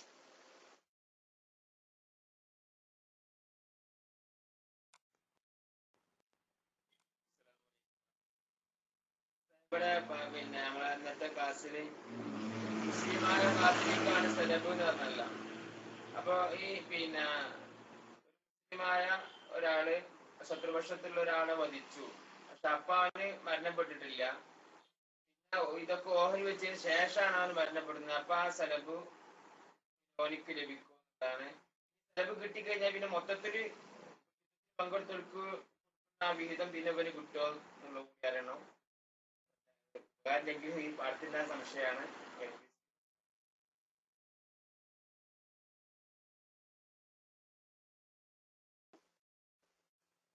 സരബ് കിട്ടിയാലും സാധാരണ മറ്റുള്ളവർക്ക് കിട്ടുന്നത് പോലുള്ള ഗനീമത്ത് സ്വത്തിന്റെ അവകാശത്തിൽ യാതൊരു കുറവും ഉണ്ടാവില്ല.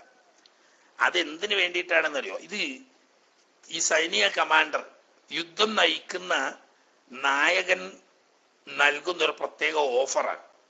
നന്നായി ധൈര്യമായി മുന്നേറാനും ശത്രുവിനെ പരാജയപ്പെടുത്താനുള്ള ഒരു പ്രചോദനമായിട്ടാണ് നബി സല്ലല്ലാഹു അലൈഹി വസല്ലം തങ്ങൾ മൻ ഖതല ഖതീലൻ വലഹു സലബുഹു, ആരെങ്കിലും തന്റെ എതിരാളിയാവുന്ന ഒരു പോരാളിയെ വധിച്ചു കഴിഞ്ഞാൽ അവന്റെ സലബ് അവൻ അവകാശപ്പെട്ടതാണെന്ന് പറയുമ്പം ധീരന്മാരായ ആളുകൾ നന്നായി മുന്നേറാൻ അതൊരു പ്രചോദനമാണ്. ആ നിലക്ക് അത് അവർക്ക് സൗജന്യം കൊടുക്കുകയാണ്. ഗനീമത്ത് സ്വത്തിൽ അവർക്ക് അവകാശമുണ്ടാവും. എപ്പോഴെങ്കിലും മരിച്ചുപോയോ അവന്റെ കിട്ടല്ല. ഈ യുദ്ധത്തിനിടയിൽ വെട്ടിക്കൊന്നു, എന്നാൽ അവന്റെ ദേഹവുമായി ബന്ധപ്പെട്ട ഇത് അവകാശം അവനുണ്ടാവും. ആ അവകാശം കിട്ടി എന്നതുകൊണ്ട് യുദ്ധത്തിൽ പങ്കെടുത്ത ഗനീമത്ത് സ്വത്തിന്റെ 80% മോരി വെക്കുമ്പോൾ അതിൽ യാതൊരു കുറവും ഇയാൾക്ക് ഉണ്ടാവൂല.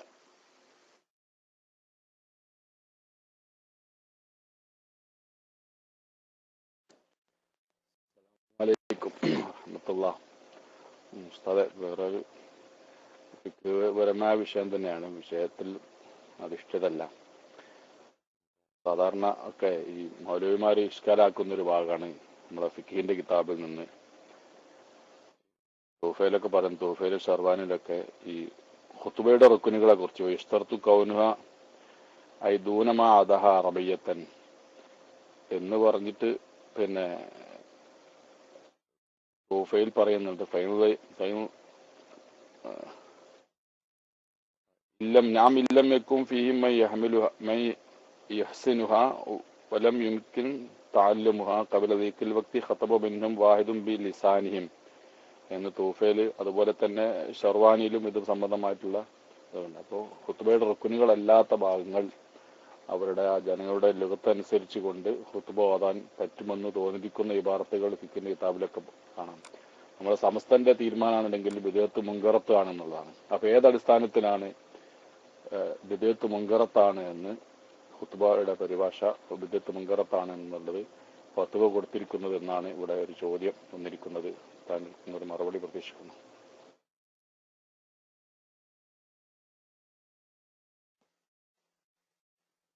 ഏതൊക്കെ ചെറുപ്പസ്ഥതയിൽ ചോദ്യം, കുറെ ചോദ്യം ഉണ്ടല്ലോ. മൗലവിമാര് പറയുന്നത് ഓൽക്ക് കിതാബ് തിരിയാഞ്ഞിട്ടാണ്. എന്ന് പറഞ്ഞത് ഖുതുബ സഹിഹാൻ ഷർത്തല്ല എന്നേ അതിനർത്ഥമുള്ളൂ, ജായിസാണ് എന്നുള്ള അർത്ഥത്തിനല്ല. ഖുതുബ സഹീഹാകാനും അത് മുഖേന ജുമുഅ സഹീഹാകാനും ഖുതുബയുടെ റുക്നുകൾ അറബിയിലാവൽ ഷർത്താണ്.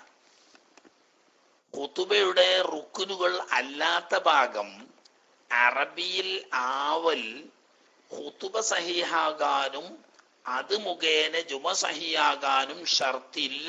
എപ്പോ? മുവാലാത്ത് മുറിയുന്ന നിലക്ക് ദീർഘിക്കാതിരുന്നാൽ.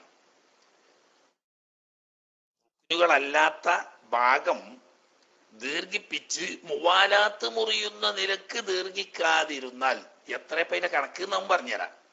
ഒരു റുക്കിനിന്റെയും അടുത്ത റുക്കിനിന്റെയും ഇടയിൽ മുവാലാത്ത് മുറിയ എന്ന് പറഞ്ഞാൽ ഫർള് മാത്രം എടുത്ത് 2 റക്അത്ത് ചുരുങ്ങിയ തോതിൽ സുന്നത്ത് നിസ്കരിക്കാൻ വേണ്ടി വരുന്ന സമയം, അതിൽ താഴെയാണെങ്കിൽ മുവാലാത്ത് മുറിയില്ല.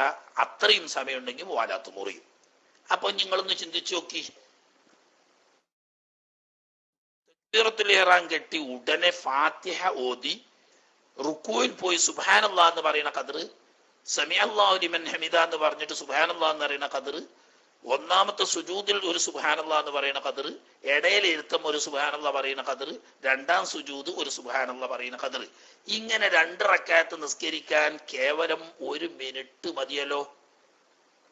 അതിൽ കൂടുതൽ സമയം അറബി അല്ലാത്തത് വന്നാൽ മുവാലാത്ത് മുറിയും. അങ്ങനെ ഖുതുബ തന്നെ ബാത്തിലാവും. ഇല്ല, മുവാലാത്ത് മുറിയാത്ത നിലക്ക് റുക്നുകളല്ലാത്ത ഭാഗം അറബി അല്ലാത്ത ഭാഷയിൽ പറഞ്ഞാൽ ഖുതുബ സഹീഹാകും, അത് മുഖേന ജുമഅയും സഹീഹാകും. പക്ഷേ ഖുതുബ സഹീഹാകും ജുമഅ സഹീഹാകും എന്നതുകൊണ്ട് മുവാലാത്ത് മുറിയുന്ന തരത്തിലല്ലാതെ അറബി അല്ലാത്ത ഭാഷയിൽ അർക്കാനല്ലാത്ത ഭാഗം പറഞ്ഞാൽ ഖുതുബ സഹീഹാകുമെങ്കിലും അത് ജായിസാകും എന്നല്ല ഇമാമിയങ്ങൾ പറഞ്ഞത്. മറിച്ച് അത് ലൗൻ തള്ളപ്പെടേണ്ടതും അനാവശ്യമായതും പരിഗണിക്കപ്പെടാത്തതുമാകുന്നു. അപ്പോ ഇബാദത്തായി സുന്നത്തായ തവാബിയ എന്ന് പറയുന്ന സുന്നത്തായ ഇബാദത്തായി പരിഗണിക്കണമെങ്കിൽ അത് ഷർത്താണ് അറബിയത്ത്. ആ അറബിയത്ത് ഇല്ലാതെ അത് സുന്നത്ത് എന്ന നിലക്ക് ചെയ്യുമ്പോൾ ഹറാമ് വരും. ഏതുപോലെ വെച്ചാൽ ആരാന്റെ സമ്മതമില്ലാതെ അവന്റെ വസ്ത്രം ഉടുത്ത് നിസ്കരിച്ചാൽ നിസ്കാരം സഹിയാവും, പക്ഷേ ആ വസ്ത്രം ഉടുത്ത് നിസ്കരിച്ചാൽ ഹറാമായതുപോലെ മറ്റൊരാളുടെ സമ്മതമില്ലാത്ത വെള്ളം എടുത്തുകൊണ്ട് ഉളൂ ചെയ്ത് നിസ്കരിച്ചാൽ നിസ്കാരം സഹിയാവും, പക്ഷേ ആ വെള്ളം എടുത്ത് സമ്മതമില്ലാതെ എടുത്ത് ഹറാമായതുപോലെ തവാബി അറബിയല്ലാത്ത ഭാഷയിൽ വന്നാൽ ഖുതുബ സഹിയാവും, പക്ഷേ ചെയ്തത് ഹറാമാണ്. കാരണം ഫറലായി പരിഗണിക്കപ്പെടണമെങ്കിൽ അറബിയത്ത് ഷർത്തായതുപോലെ സുന്നത്തായി പരിഗണിക്കപ്പെടണമെങ്കിൽ അറബിയത്ത് ഷർത്താണ്. അപ്പൊ സുന്നത്ത് പരിഗണിക്കപ്പെടണമെങ്കിൽ അറബിയത്ത് ഷർത്താണെങ്കിൽ സുന്നത്ത് എന്ന നിലക്ക് അറബി അല്ലാതെ ചെയ്യുന്നത് ഷർത്ത് ഉളു ഇല്ലാതെ നിസ്കരിക്കുന്നത് പോലെയാണ്. അപ്പൊ അത് സഹിയല്ല. ഏത് തവാബി സഹിയല്ല. ഷർത്തില്ലാതെ ചെയ്യുന്ന ഇബാദത്തുകളൊക്കെ ഫാസിദാണ് എന്ന്. അപ്പൊ ആ സുന്നത്ത് ബാത്തിലാണ്. അപ്പൊ ബാത്തിലായ സുന്നത്ത് എന്ന നിലക്ക് ചെയ്യുമ്പോൾ അത് ഹറാമ് വരും. സംഗതി ഖുതുബ സഹിയാണ്, മുവാലാത്ത് മുറിയാത്ത നിലക്കായതുകൊണ്ട്. അല്ലാതെ റുക്കിന് മാത്രം അറബിയിലായി തവാബി ഇഷ്ടമുള്ള ഭാഷയിൽ പറയാ എന്നല്ല. തന്നെയല്ല. പിന്നെ രണ്ടാമത് പറഞ്ഞ എന്താ? രണ്ടാമത് പറഞ്ഞത് ഒരു നാട്ടിൽ ഫർദ് മാത്രം അറബിയിൽ എഴുതിയതെങ്കിലും നോക്കി വായിക്കാൻ പറ്റുന്ന ഒരാളും ഇല്ലാതെ വന്നാൽ, ഇപ്പൊ തൽക്കാലം ജുമാ സഹിയാവുന്ന സമയത്ത് ഒരാൾക്ക് ഒരു കടലാസിൽ എഴുതിയത് 5 റുക്കിനുകൾ നോക്കി വായിക്കാൻ പറ്റുന്ന അവസ്ഥ ഇപ്പോൾ ഇല്ല. എല്ലാവരും പുതുമുസ്ലിമീങ്ങളാ. അടുത്ത വെള്ളിയാഴ്ച ആവുമ്പോത്തിന് പഠിക്കാൻ ഇന്ന് കയ്യൂല എന്ന് കണ്ടാൽ ഒരാള് അവരുടെ ഭാഷയിൽ ഖുതുബ നിർവഹിക്കുകയും അടുത്ത വെള്ളിയാഴ്ച ആകുന്നതിന് മുമ്പ് കടലാസിൽ നോക്കിയെങ്കിലും റുക്കിന് മാത്രമെങ്കിലും വായിച്ച് അറബിയിൽ നിർവഹിക്കാൻ പഠിക്കണം. പക്ഷേ അതിന് വീഴ്ച വരുത്തിയാൽ പിന്നീട് അവർക്ക് ജുമാ നിസ്കരിക്കാൻ തന്നെ പാടില്ല, അവർ ളുഹർ നിസ്കരിക്കുകയാണ് വേണ്ടത് എന്നാണ് ഇമാമിയങ്ങൾ പറഞ്ഞത്. ഓക്കെ.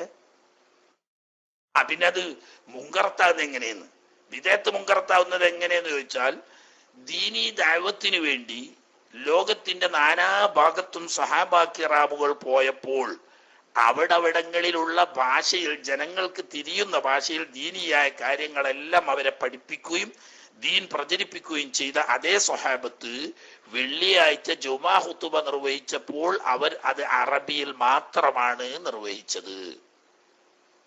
അപ്പൊ ദീനീ ദഅവത്ത് നടത്തിയപ്പോൾ മാതൃഭാഷയിൽ നടത്തിയ അതേ സഹാബത്ത് തന്നെ ജുമാ ഖുതുബ നിർവഹിച്ചപ്പോൾ അറബിയിൽ മാത്രം ഓതിയതിൽ നിന്ന് ഖുർആനിന്റെയും സുന്നത്തിന്റെയും താല്പര്യം അറബിയിൽ തന്നെ ആവണം എന്നാണ് സ്വഹാബത്ത് മനസ്സിലാക്കിയത്.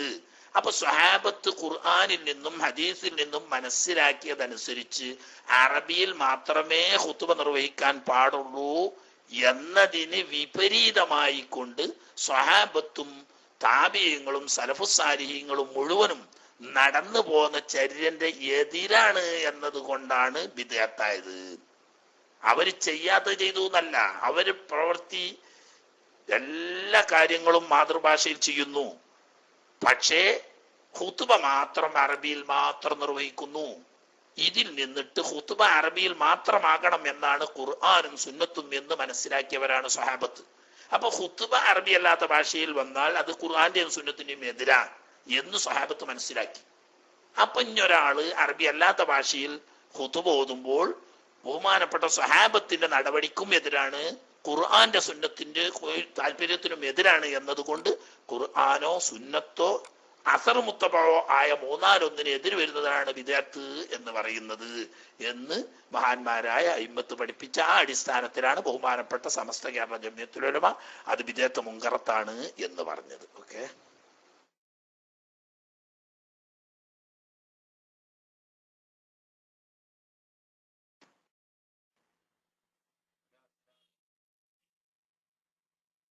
പിന്നെ ഈ രണ്ട് ഖുതുബന്റെ ഇടയിൽ ഇരിക്കുന്ന സമയത്ത് പിന്നെ ആൾക്കാരൊക്കെ സംസാരിക്കുകയാണെങ്കിൽ മുണ്ടല്ലിടാന്ന് പറയാൻ പറ്റുമോ? അല്ലെങ്കിൽ ഇനി ഖുതുബന്റെ ഇടയിൽ ഇരിക്കുമ്പോഴല്ല, ഇനി ഇടക്ക് തന്നെ ഇങ്ങനെ ഒരു മുങ്കറത്ത് കണ്ടിട്ടുണ്ടെങ്കിൽ അവിടെ അവരെ ഉപദേശിക്കാൻ പറ്റുമോ എന്നുള്ളതാണ്.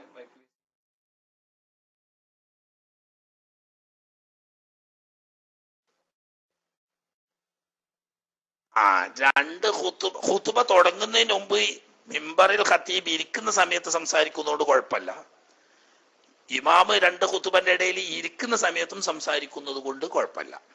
അതേ സമയത്ത് ഇമാമ് ഖുതുബ നിർവഹിച്ചു കൊണ്ടിരിക്കുമ്പോൾ സംസാരിക്കാൻ പാടില്ല. അത് നബി സല്ലല്ലാഹു അലൈഹി വസല്ലം തങ്ങൾ വിരോധിച്ചതാവുന്നു.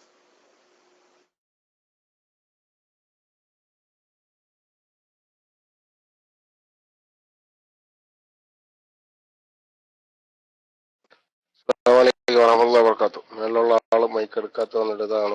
ഒരു ചോദ്യം പിഎംഒ വന്നതാണ്. ഭാര്യയും ഭർത്താവും മറ്റുള്ളവരിൽ നിന്ന് നേരിട്ട വിഷമതകൾ പറയുന്നത് ഈബത്തിൽപ്പെടുമോ? വസിയത്തോടെ അസ്സലാമു അലൈക്കും വറഹ്മത്തുള്ളാഹി വബറകാതുഹു.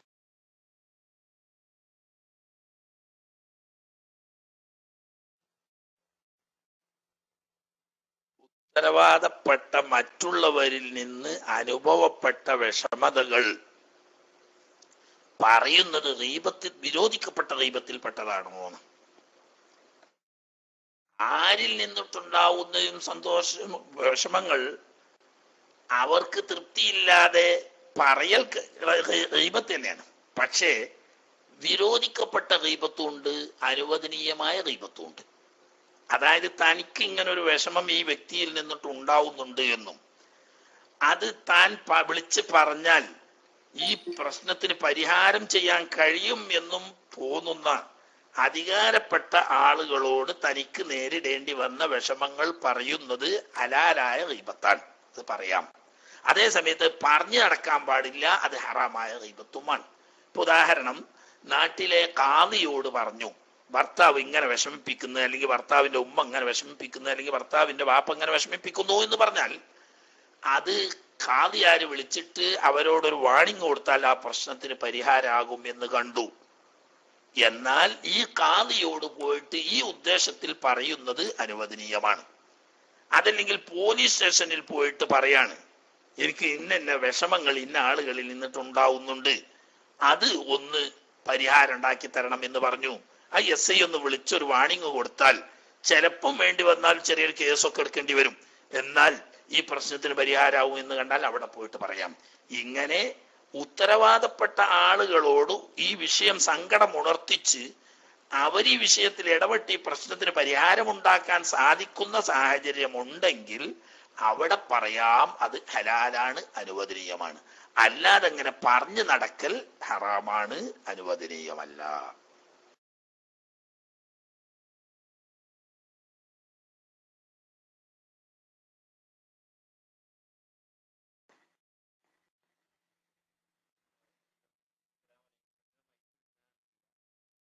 ഞാൻ ചോദിച്ചത് കേൾക്കുന്ന ആൾക്കാർ സംസാരിക്കുന്നതിനെ കുറിച്ചല്ല. അങ്ങനെയാണ് പറഞ്ഞതെന്ന് എനിക്ക് തോന്നുന്നത്. ഖത്തീബ് മുമ്പ് കയറിയതിന് ശേഷം ഈ ഖുതുബന്റെ ഇടയിൽ ഖത്തീബ് സംസാരിക്കുന്നതിനെ കുറിച്ചിട്ടാണ്. എന്തെങ്കിലുമൊക്കെ ശബ്ദം ഉണ്ടാക്കുന്നത് കണ്ടാൽ ഉണ്ടലിടാന്ന് പറയാം. അതുപോലെ തന്നെ ഖുതുബ ഓതിക്കൊണ്ടിരിക്കുന്ന ഇടയിൽ ഖത്തീബ് കേൾക്കുന്ന ആൾക്കാരെ ഉപദേശിക്കുക, ഇതിനെ കുറിച്ചാണ് ചോദിച്ചത്.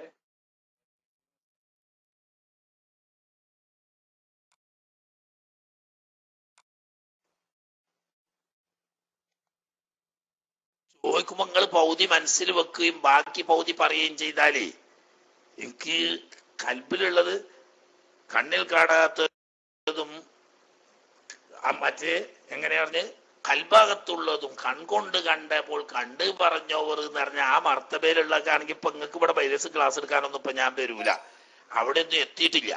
നിങ്ങൾ പറയണ മലയാളത്തിനാണ് ഞാൻ മറുപടി പറയാം. അത് ബാക്കി പൗതി നിങ്ങളെ മനസ്സിലുണ്ട്. കണക്കം കല്യാണത്തിന് വിളിച്ചൊരു കഥ അറിയലുണ്ട്, കേട്ടോ നിങ്ങൾ? കണക്കം പോയി കണ്ട് കല്യാണത്തിന് വിളിച്ച് എല്ലാവരും നേരത്തെ തന്നെ കല്യാണത്തിനാണ്ട് വരേണ്ടിയാറ്. എല്ലാവരും നേരത്തെ തന്നെ കല്യാണത്തിനാണ്ട് വരേണ്ടിയാറ്. അപ്പൊ എന്നാ പോയി പറഞ്ഞു അവർക്ക് എന്റെ മനസ്സിലുണ്ട് കാർ എന്താ പിന്നെ ഞാൻ കാട്ടുക, അതൊക്കെ എന്റെ മനസ്സിലുണ്ട്. വിളിച്ചോന്റെ കല്യാണത്തിന് നേരത്തെയാണ് ചെല്ലും വേണം, പക്ഷെ എന്നാണത് എന്ന് ചോദിച്ചപ്പോ അവർക്ക് എന്റെ മനസ്സിലുണ്ട്. അതിനൊരു നിവൃത്തിയില്ല. നിങ്ങൾ ചോദിക്കുമ്പോൾ തന്നെ ഉള്ള മുഴുവൻ ചോദിക്കണം, അല്ലാതെ പൗതി ചോദിച്ച് ഞാനൊരുക്ക മറുപടി പറഞ്ഞിട്ട് അങ്ങനെയല്ല അങ്ങനെയെന്ന് പറയാൻ ആദ്യം തന്നെ നിൽക്കണ്ടല്ലോ. ഖതീബിന് ഖുതുബ നിർവഹിച്ചു കൊണ്ടിരിക്കുന്നതിനിടയിൽ വല്ല അത്യാവശ്യമായ വെറൂറിയായ വല്ല കാര്യങ്ങളും കണ്ടാൽ അത് ഉണർത്തുന്നത് കൊണ്ട് കുഴപ്പമില്ല. ഖുതുബയുടെ മുവാലാത്ത് മുറിയാത്ത നിലക്കാണെങ്കിൽ അതുകൊണ്ട് കുഴപ്പമില്ല. അത് ഖുതുബയായി പരിഗണിക്കപ്പെടുന്നതല്ല. അത് നേരത്തെ പറഞ്ഞൊന്നും തമ്മിൽ ബന്ധപ്പെടുത്തേണ്ട ആവശ്യമില്ല. നേരത്തെ പറഞ്ഞത് ഖുതുബയുടെ സുന്നത്താവുന്ന തവാബി എന്ന നിലക്ക് അറബിയല്ലാത്ത ഭാഷയിൽ വരുമ്പോൾ അറബിയിലായിരിക്കൽ ഷർത്താവുന്ന തവാബി അറബിയല്ലാത്ത ഭാഷയിൽ വരൽ ഹറാമാണ് എന്നത് കൊണ്ടാണ് അവിടെ ഹറാമ് വരുന്നത്.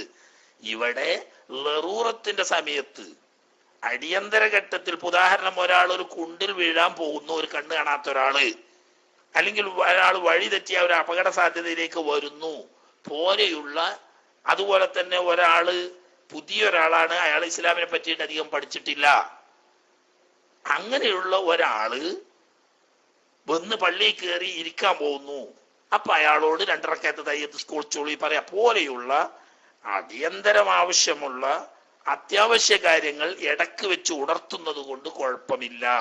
അത് നേരത്തെ പറഞ്ഞ മസലയിൽ പെട്ടതല്ല, ഇത് വേറെയാണ് വിഷയം. ഇത് ഖുതുബയല്ല.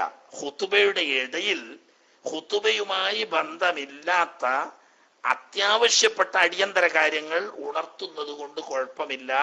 അതുകൊണ്ട് തവാബി അറബി അല്ലാത്ത ഭാഷയിലാവാം എന്ന് പറയുന്നില്ല. കാരണം തവാബി ഖുതുബ എന്ന നിരക്ക്, ഖുതുബയുടെ സുന്നത്തായ തവാബി എന്ന നിരക്കാണ് ഇദ്ദേഹം ചെയ്യുന്നത്.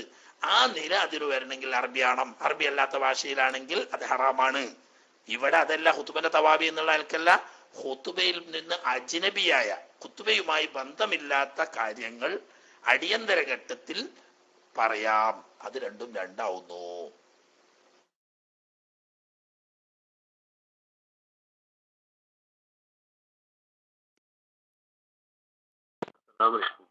ഉസ്താദ് എന്റെ മുന്നേ അവിടെ ചോദിച്ചിരുന്നു, ഞാൻ മെസ്സേജ് അയച്ച് ചോദിച്ചിരുന്നു, ഒരു വാപ്പയുടെയും ഉമ്മയുടെയും ഒരു 4-5 മക്കളിൽ ഒരു മകനോ മകൾക്കോ മാത്രം വാപ്പയോ ഉമ്മ അവരുടെ സ്വത്ത് കൊടുക്കുകയാണെങ്കിൽ അവർക്ക് കൊടുക്കണേ, മറ്റുള്ളവർക്ക് ഇഷ്ടമല്ലാതെ എന്നെ അങ്ങനെ കൊടുത്താൽ അതിന്റെ വിധി എന്താണ്? വാങ്ങുന്നവന്റെയും കൊടുക്കുന്ന ആളുടെയും വിധി എന്താണ്? അസ്സലാമു അലൈക്കും.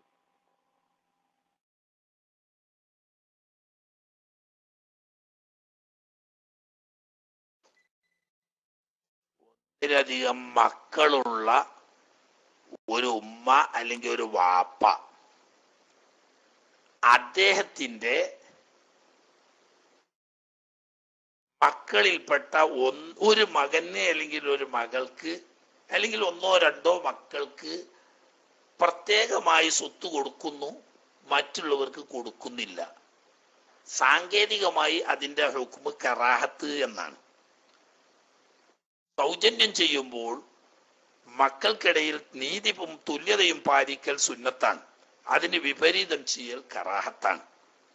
അത് സ്വബോധം നിലനിൽക്കുന്ന സമയത്ത് സ്വേഷ്ടപ്രകാരം ഉമ്മയും വാപ്പയും ചെയ്തതാണെങ്കിൽ വാങ്ങുന്ന ആൾക്ക് അതുകൊണ്ട് കുറ്റൊന്നുമില്ല. മനസ്സിലായില്ലേ? പാപ്പക്കും ഉമ്മക്കും സ്വബോധം ഉള്ള സമയത്ത് സ്വേഷ്ടപ്രകാരം ചെയ്തതാണെങ്കിൽ അത് വാങ്ങുന്നതുകൊണ്ട് വാങ്ങുന്ന ആൾക്ക് അതുകൊണ്ടൊരു കുഴപ്പമില്ല. പക്ഷെ അങ്ങനെ കൊടുക്കൽ ഈ ഉമ്മ വാപ്പമാരെ സംബന്ധിച്ച് പാടില്ലാത്തതാണ്. നബി സല്ലല്ലാഹു അലൈഹി വസല്ലം തങ്ങൾ വിരോധിച്ചതാണ്. മക്കൾക്കിടയിൽ നീതി പാലിക്കാൻ നബി സല്ലല്ലാഹു അലൈഹി വസല്ലം തങ്ങൾ നിർദ്ദേശിച്ചതാണ്. അതിന് വിപരീതമാണ് ചില ആളുകൾക്ക് മാത്രം. എന്നാൽ ചില പ്രത്യേക സാഹചര്യത്തിൽ അങ്ങനെ അനുവദനീയമാണ്. ഉദാഹരണം പറഞ്ഞാൽ, മക്കൾക്കൊക്കെ സാമാന്യം കഴിവുണ്ട്, അതിൽ ഒരു മകന് അല്ലെങ്കിൽ ഒരു മകൾക്ക് വലിയ കഷ്ടപ്പാടാണ്, എന്നാ അവരെ ഒന്ന് സഹായിക്കുക എന്ന നിലക്ക് ഈ ഒരു മകന് ഈ ഒരു മകൾക്ക് എന്തെങ്കിലും സൗജന്യമായി ഉമ്മയോ വാപ്പയോ കൊടുക്കുന്നത് കൊണ്ട് ഈ കറാഹത്ത് ബാധകമല്ല. അല്ലെങ്കിൽ മക്കളൊക്കെ സാധാരണക്കാരാണ്, അതിൽ ഒരു മകൻ പ്രത്യേകം എടുത്തു പറയാൻ പറ്റുന്ന ഒരു ആലിമാണ്, അല്ലെങ്കിൽ പ്രത്യേകം എടുത്തു പറയാൻ പറ്റുന്ന ഒരു സ്വാലിഹാണ്. അങ്ങനെ ഈ ആലിമ് അല്ലെങ്കിൽ സ്വാലിഹ് എന്ന പരിഗണന വെച്ച് മറ്റു മക്കൾക്ക് കൊടുക്കാത്ത എന്തെങ്കിലും മുൻഗണന ഈ മകന് കൊടുക്കുന്നത് കൊണ്ട് കുഴപ്പമില്ല. ഇങ്ങനെ ഇല്ലാത്ത സാഹചര്യത്തിൽ മക്കൾക്കിടയിൽ തുല്യത പാലിക്കൽ സുന്നത്തും വിപരീതം ചെയ്യൽ കറാഹത്തുമാണ്. എന്നാൽ അത് പറഞ്ഞിട്ട് ചില മക്കള് അത്തും വിത്തുവായ അഥവാ ചെന്നി ബാധിച്ച, നിങ്ങൾ തെക്കോട്ടുള്ളവരെന്താ പറയരുത് എനിക്കറിയില്ല, ഞങ്ങൾ ഇവിടെ മലപ്പുറത്തുകാർ ചെന്നി എന്നാ പറയാ, അതേ സമയത്ത് ആരൂരിന്റെ ഒക്കെ ഭാഷയിൽ പറയാ അത്തും വിത്തുവാകാറ്. അങ്ങനെയുള്ള സ്വബോധം നഷ്ടപ്പെട്ടു തുടങ്ങി ബുദ്ധിയുടെ വിവേകവും വൈകതിരിവും വേണ്ടത്ര ഇല്ലാത്ത വാർദ്ധക്യത്തിലെത്തിയ സമയത്ത് ഉമ്മാനെയോ ഉപ്പാനെയോ പ്രലോഭിപ്പിച്ച് മക്കൾ വാങ്ങുന്നത് ഹറാമാണ്. അത് ബുദ്ധി ശരിയില്ലാത്ത സമയത്ത് ചെയ്തതായതുകൊണ്ട് നിയമപരമായ തെറ്റ് നിലനിൽക്കുകയും ഇല്ല. അത് നേരത്തെ പറഞ്ഞൊന്നും തമ്മിൽ കൂട്ടി കൂട്ടണ്ട. അതാണ് നേരത്തെ ഞാൻ പറഞ്ഞത്. സ്വബോധവും അതുപോലെ തന്നെ കാര്യശേഷിയും നിലനിൽക്കുന്ന സമയത്ത് സ്വയിഷ്ടപ്രകാരം ചെയ്തതാണെങ്കിൽ വാങ്ങുന്നതുകൊണ്ട് കുഴപ്പമില്ല. എന്നാ കൊടുക്കൽ അങ്ങനെ ഒരു പക്ഷേ ദാരിദ്ര്യത്തിന്റെ പേരിലോ അതല്ലെങ്കിൽ ഇൽമു സ്വലാഹിന്റെ പേരിലോ കൊടുക്കാവുന്നതാണ്. അതൊന്നും അല്ലാത്ത നിലക്ക് മക്കളിൽ ചിലർക്ക് ചിലരെക്കാൾ മുൻഗണന കൊടുക്കൽ കറാഹത്താണ്. അത് ആഖിറത്തിൽ അള്ളാഹുവിന്റെ അടുക്കൽ ചെല്ലുമ്പോൾ ഒരു ഭാഗം കുഴഞ്ഞതായിട്ട് വരാനും തന്നെയുമല്ല, ഈ മുൻഗണന കൊടുക്കാത്ത മക്കൾ സ്വാലിഹീങ്ങളാവുകയും അവർ പരലോകത്ത് രക്ഷപ്പെടുകയും ചെയ്യുന്ന സാഹചര്യത്തിൽ അവരുടെ ഷഫാത്ത് വരെ ലഭിക്കാതിരിക്കാൻ കാരണമാവുകയും ഒക്കെ ചെയ്യും എന്നതുകൊണ്ട് വളരെ സൂക്ഷിച്ച് ചെയ്യേണ്ടതായ അപകടകരമായ ഒരു കാര്യമാണ്. മക്കൾക്കിടയിൽ നീതി ചെയ്യാൻ നബി സല്ലല്ലാഹു അലൈഹി വസല്ലം തങ്ങൾ നിർദ്ദേശിക്കുകയും വിവേചനം കാണിക്കുന്നതിനെ നബി സല്ലല്ലാഹു അലൈഹി വസല്ലം തങ്ങൾ നിരുത്സാഹപ്പെടുത്തുകയും ചെയ്തിട്ടുണ്ട്.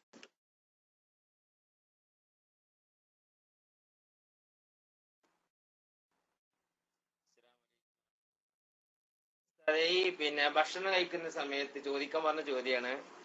ഈ ഭക്ഷണം കഴിക്കുന്ന സമയത്ത് സംസാരിച്ചിട്ടുണ്ടെങ്കിൽ പല ആൾക്കാരൊക്കെ പറയല് മുണ്ടലിടാൻ ഭക്ഷണം കഴിക്കുമ്പോഴാണ് സംസാരിക്കുന്നത് എന്നൊക്കെ ചോദിക്കാറുണ്ട്. അപ്പൊ അതിന് വല്ല തെളിവുണ്ടോ? സംസാരിക്കുന്നതിന്റെ ഇസ്ലാമിക വിധി എന്താണ് എന്നുള്ളതാണ് ചോദിക്കുന്നത്.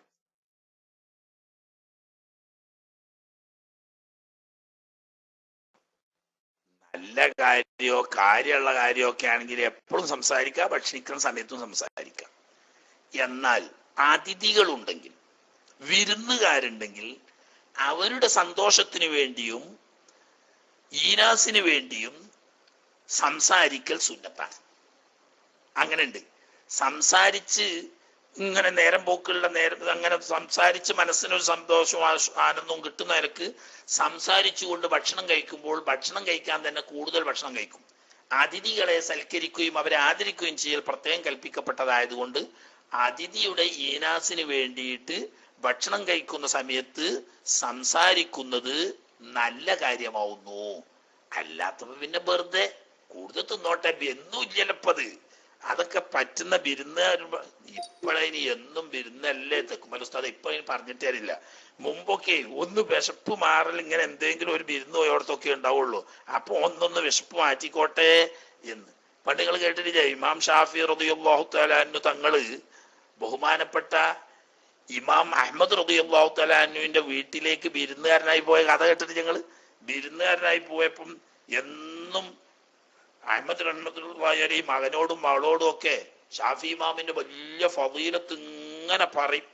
അപ്പൊ ആ ഷാഫി ഇമാമ് വിരുന്നിനുണ്ട് എന്ന് പറഞ്ഞപ്പോ മകൾക്ക് വലിയ സന്തോഷമായി. ഇത്ര വലിയൊരു ഇമാമാണല്ലോ വരുന്നത് എന്നുള്ളവർക്ക്.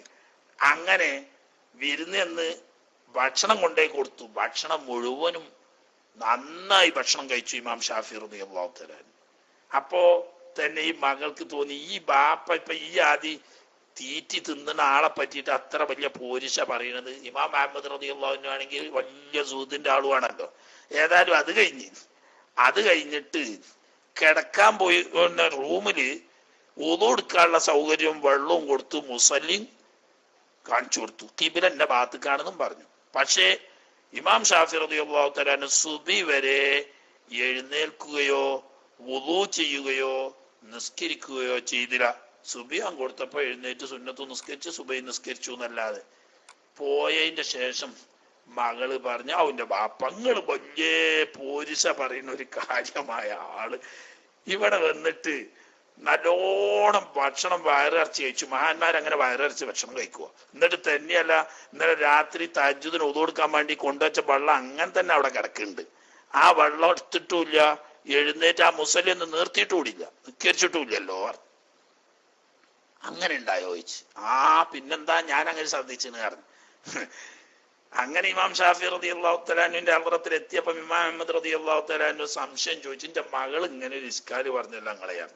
അതെ, അത് ഞങ്ങൾ മനസ്സിലാക്കണം. ഞാന് ദിവസങ്ങളായി ശുദ്ധമായി ഹലാലാണെന്ന് ഉറപ്പുള്ള ഭക്ഷണം കിട്ടാത്തത് കൊണ്ട് പലപ്പോഴും മുഴുപ്പട്ടിനിയും അല്ലാത്തപ്പോഴൊക്കെ അരപ്പട്ടിനിയുമാണ്. നിങ്ങളെ വീട്ടിൽ ആ ഭക്ഷണം 100% ഹലാലാണെന്ന് എനിക്ക് ഉറപ്പുണ്ട്, അതുകൊണ്ട് ഞാനത് വിശപ്പ് മാറുവോളം കഴിച്ചതാണ്. ഓ, അത് കുഴപ്പമില്ല. പിന്നെ രാത്രി നല്ല ഹലാലായ ഭക്ഷണം കഴിച്ച് വയറ് നിറഞ്ഞപ്പോ ഇന്നലത്തെ രാത്രി എനിക്ക് വലിയ ബറക്കത്തുള്ള രാത്രിയായിരുന്നു. കാരണം ഇന്നലെ രാത്രി ഞാൻ വിളക്കണച്ച് കിടന്നിട്ട് സുബിയാകുന്നത് വരെ കണ്ണടച്ചിട്ടില്ല. ഇതിന്റെ ഇടക്ക് എനിക്ക് പലപ്പോഴും സംശയം വരുന്ന 100 മസ്അലകൾ ഖുർആനിൽ നിന്നും ഹദീസിൽ നിന്നും ഞാൻ കണ്ടെത്തി. അങ്ങനെ ഇന്നലത്തെ രാത്രിയിൽ ഹലാലായ ഭക്ഷണത്തിന്റെ ബറക്കത്ത് കൊണ്ട് 100 മസ്അലകൾ വിധി കണ്ടെത്താൻ സാധിച്ചു. അപ്പൊ രാത്രി ഉറങ്ങാൻ കഴിഞ്ഞിട്ടില്ല, തീരെ ഉറങ്ങിയിട്ടില്ല. പിന്നെ ഇൽമുമായിട്ട് ബന്ധപ്പെട്ട് വളരെ പ്രധാനപ്പെട്ട ഒരു ബഹസിലായത് കൊണ്ട് മറ്റു കാര്യങ്ങൾ ചിന്തിക്കാൻ സമയം കിട്ടിയിട്ടില്ല. അതുകൊണ്ട് എഴുന്നേറ്റ് വുളു കൊടുക്കണ്ടയോ, അതല്ലെങ്കിൽ എഴുന്നേറ്റ് നിസ്കരിക്കാനുള്ള സമയമോ കിട്ടിയിട്ടില്ലെന്ന് മാത്രമല്ല, നേരത്തെ തന്നെ എടുത്ത് വുളു മുറിഞ്ഞിട്ടില്ല. ആ വുളു കൊണ്ടിട്ട് എനിക്ക് സുബഹിസ്കരിക്കാനും കഴിഞ്ഞു. കേട്ടോ, അങ്ങനെ ചില സമയത്തൊക്കെ എന്താണ് ഭക്ഷണം വയറ് നിറച്ച്. അപ്പൊ അതിഥികൾ, അത് നിങ്ങൾ ചോദ്യകർത്താവിന് വേണ്ടി പറഞ്ഞതല്ല, അത് തെക്കുമല ഉസ്താദ് പറഞ്ഞ അപ്പൊ കൂടുതൽ തിന്നുവല്ലോ എന്ന് പറഞ്ഞപ്പോ അങ്ങനെ തിന്നേണ്ടി വരുന്ന ചില സാഹചര്യം ഉണ്ടാവും എന്നുള്ളവർക്ക് തെക്കുമല ഉസ്താദിന് വേണ്ടിയിട്ട് പറഞ്ഞതാണ്. സമയം നീണ്ടുപോയി തോന്നുന്നു, ചുരുക്കുന്നു. മൈക്കൂട്ട്.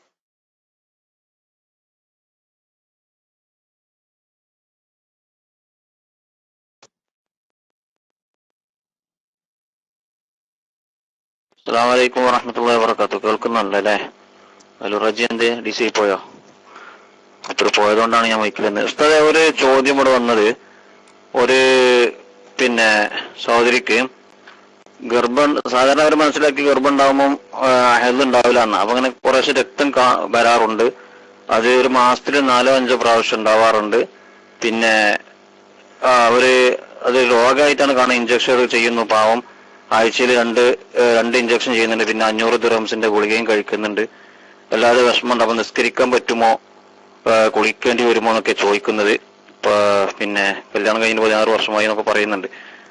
ആദ്യമാണ് ഇങ്ങനെ ഒരു രോഗം പോലെ കാണുന്നത്. ഉസ്താദിനോട് പ്രത്യേകം ദുആ ചെയ്യാനും പറഞ്ഞിട്ടുണ്ട്, രോഗമാണെങ്കിൽ ശിഫയാവാൻ വേണ്ടിയിട്ട്. ഇൻഷാല്ലാഹ് മൈക്ക് വിട്ടു. അസ്സലാമു അലൈക്കും വറഹ്മത്തുള്ളാഹി. വലൈക്കും അസ്സലാം വറഹ്മത്തുള്ളാഹി. അല്ലാഹു തആല ശിഫയാക്കി കൊടുക്കട്ടെ. ഇമാം ഷാഫി റളിയല്ലാഹു തആല അൻഹു തങ്ങൾ പറഞ്ഞത്, ഗർഭമുള്ള അവസരത്തിലും ഹൈദ് ഉണ്ടാവാൻ സാധ്യതയുണ്ട്. സാധാരണഗതിയിൽ സ്ത്രീകൾക്ക് ഗർഭമുള്ള സമയത്ത് ഹൈദ് ഉണ്ടാവാറില്ല. എന്നാൽ ഹൈദ് ഉണ്ടാവാം. പക്ഷെ ഹൈദിനുള്ള നിബന്ധന ഒക്കണം, എന്നാലേ ഹൈദാവുള്ളൂ. അതായത് കാണുന്ന രക്തം 24 മണിക്കൂറിൽ കുറയാതിരിക്കണം. ഒന്നായിട്ട് തുടർച്ചയായിട്ടെന്നല്ല, ആകെ രക്തം കണ്ട സമയം ടോട്ടൽ ചെയ്താൽ 24 മണിക്കൂറിൽ കുറയാതിരിക്കുകയും വേണം. അതുപോലെ തന്നെ തുടങ്ങിയത് മുതൽ ലാസ്റ്റ് അവസാനിക്കുന്നതിന്റെ അടുത്ത് 15 ദിവസത്തേക്കാൾ കൂടാതിരിക്കുകയും വേണം. ഈ 2 നിബന്ധന ഒത്താൽ ഗർഭമുള്ള സമയത്ത് കാണുന്ന രക്തവും ഹൈദ് തന്നെയാണ്. ഇപ്പോ ഒരു മാസത്തിൽ തന്നെ 5-6 പ്രാവശ്യം ഉണ്ടായി എന്ന് പറയുമ്പം ഈ പറഞ്ഞ നിബന്ധന ഒത്തിട്ടുണ്ടാവാൻ സാധ്യതയില്ല. അതായത് തുടർച്ചയിൽ നോക്കുമ്പോൾ 24 മണിക്കൂർ ഒരിക്കലും ഉണ്ടാണില്ല. ആകെ മൊത്തം തുടങ്ങിയോടെ മുതൽ അവസാനം വരെയുള്ളത് നോക്കിയാൽ 15 ദിവസത്തേക്കാൾ ഏറെ ഉണ്ട്. ഇങ്ങനെയൊക്കെ ഇടവിട്ട് കാണുന്ന രക്തമാണെങ്കിൽ അത് രോഗസംബന്ധമാണ്. ആ സമയത്ത് നിസ്കരിക്കണം, മറ്റു കാര്യങ്ങളൊക്കെ ചെയ്യണം. 24 മണിക്കൂറിൽ കുറയാതെ കാണുകയും 15 ദിവസത്തേക്കാൾ അധികരിക്കാതിരിക്കുകയും ചെയ്താൽ അത് ഹൈളാണ്. ഗർഭമുണ്ട് എന്നതുകൊണ്ട് ഹൈള് തീരെ ഇല്ലാതിരുന്നു കൊള്ളണം എന്നില്ല. ചുരുക്കം ചിലർക്ക് ഇടയ്ക്ക് ഹൈള് ഉണ്ടാവാം. ഈ നിബന്ധന ഒക്കുന്നില്ലെങ്കിൽ അത് രോഗസംബന്ധമായ ദമു ഫസാദ് എന്നാണ് അതിന് പറയാ. അത് രോഗസംബന്ധമായ രക്തമാണ്. അല്ലാഹു സുബ്ഹാനഹു വ തആല ശിഫയാക്കി കൊടുക്കുമാറാകട്ടെ, ആഫിയത്ത് നൽകുമാറാകട്ടെ. നല്ല നിലക്ക് കുഞ്ഞിന് സാലിഹായ സന്താനത്തിന് ജന്മം നൽകാൻ അല്ലാഹു തആല തൗഫീഖ് നൽകുമാറാകട്ടെ.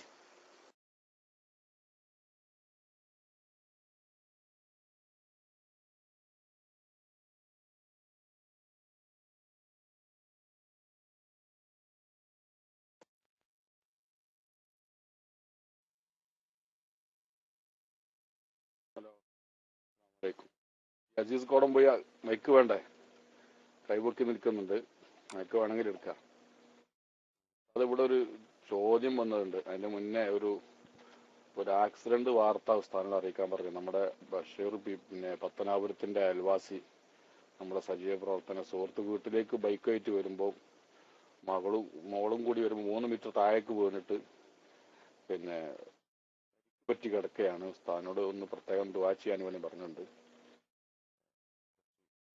ഉണ്ട്, വേഗം സുഖമായി കിട്ടാൻ വേണ്ടിയിട്ട് ബഷീർ പറയാൻ വേണ്ടിയിട്ട്. ഇവിടെ ചോദ്യം, ഒരാള് ഒരു കുറിയിൽ കൂടി 3000 ദിർഹംസ് കുറിയിൽ കൂടി, അങ്ങനെ കുറിയുടെ 10 മാസത്തെ കുറിയാണ്, 10ാം മാസമാണ് കുറി കിട്ടിയതെങ്കിൽ ഈ 3000 ദിർഹംസിന് സക്കാത്ത് കൊടുക്കേണ്ടത് എപ്പോഴാണ് ആവുക എന്നാണ് ഒരാളുടെ ചോദ്യം ഉണ്ടായിരുന്നത്. ഉസ്താദിനോട് ചോദ്യം ആരോപത്തി ചോദിക്കാൻ.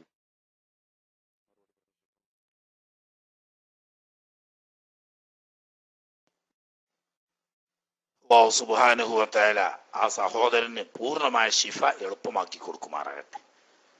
യാതൊരു പ്രയാസവുമില്ലാതെ പരിക്കുകളൊക്കെ അല്ലാഹു തആല ഹബീബ് സല്ലല്ലാഹു അലൈഹി വസല്ലം തങ്ങളുടെയും അവിടുത്തെ ആല് അസ്ഹാബിന്റെയും ഹഖ് ബർക്കത്ത് കൊണ്ട് എത്രയും പെട്ടെന്ന് ശിഫയാക്കി പൂർണ്ണമായ ആഫിയത്ത് നൽകി അനുഗ്രഹിക്കുമാറാകട്ടെ. അങ്ങനെയുള്ള ആഫത്ത് മുസീബത്തുകളിൽ അല്ലാഹു തആല നമ്മളെ എല്ലാവരെയും കാത്ത് രക്ഷിക്കുമാറാകട്ടെ. ബിറഹ്മതിക യാ അർഹമർ റഹീമീൻ. ആകെ 10 മാസമുള്ള കുറിയല്ലേ, ആ കുറിക്ക് സക്കാത്ത് ഉണ്ടാവൂല. 3000 ദിർഹംസ ആകെ ഉള്ളത് എന്ന് പറഞ്ഞ്, ആ 3000 ദിർഹംസ് ആകെ ഉണ്ടെങ്കിലും സക്കാത്തിന്റെ ഖദറാണ്. പക്ഷേ ഈ 3000 തികയുന്നത് 10ാം മാസത്തിലായിരിക്കും. അവിടുന്ന് പിന്നെ അത് ഒരു സ്റ്റോക്ക് ചെയ്തൊരു കൊല്ലം കൂടി കഴിയുകയാണെങ്കിൽ സക്കാത്ത് വേണ്ടി വരുള്ളൂ. 12 മാസം പൂർത്തിയാവുമ്പോഴാണല്ലോ ഒരു കൊല്ലം തികയുക. പക്ഷെ ഇത് തുടക്കം മുതലല്ല 12 മാസം കണക്ക് കൂട്ടുന്നത്. ഈ ധനം നിസാബ് സക്കാത്തിന് ആവശ്യമായ 595 ഗ്രാം വെള്ളിക്ക് തുല്യമായ സംഖ്യ എന്നാണോ ആയത്, അവിടെ മുതൽ പിന്നെ ഒരു കൊല്ലം തികയുമ്പോഴേ സക്കാത്ത് നിർബന്ധമാവുകയുള്ളൂ. മനസ്സിലായില്ലേ? ഇപ്പൊ 3000 ദിർഹംസ് ഒന്നും വേണ്ട. ഇപ്പൊ 595 ഗ്രാമിന് ഇപ്പൊ 2500 ദിർഹംസ് എന്ന് കൂട്ട. ഉദാഹരണം, ഈ 2500 ദിർഹംസ് ആയി വരുന്നത് ഏത് മാസത്തിലായിരിക്കും? അവിടെ മുതൽ പിന്നെ ഒരു കൊല്ലം സ്റ്റോക്ക് നിന്നെങ്കിലേ എന്ത് വേണ്ടി വരുള്ളൂ? അതിന്റെ സക്കാത്ത് വേണ്ടി വരുള്ളൂ. ഇവിടെ ആകെ 10 മാസം കൊണ്ട് കുറി കഴിഞ്ഞില്ലേ, പിന്നെ ഇപ്പൊ ഇങ്ങനെ സ്റ്റോക്ക് വെച്ചോണ്ടിരിക്കുക. അപ്പൊ അതിന് സക്കാത്തിന്റെ വകുപ്പ് വരുന്ന കാണുന്നില്ല.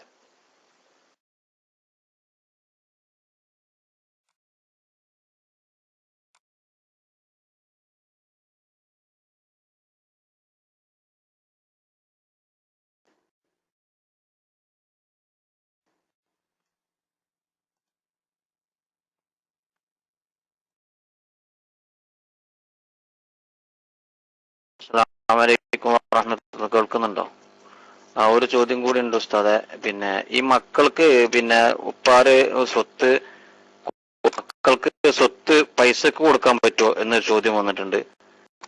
മറ്റു മക്കൾക്ക് കൊടുക്കാത്ത ചില മക്കൾക്ക് പൈസക്ക് വിൽക്കാൻ പറ്റുമോ എന്നാണ് ഒരു ചോദ്യം വന്നത്. ഞാൻ മൈക്ക് വിട്ടു. അസ്സലാമു അലൈക്കും വറഹ്മത്തുള്ളാഹി.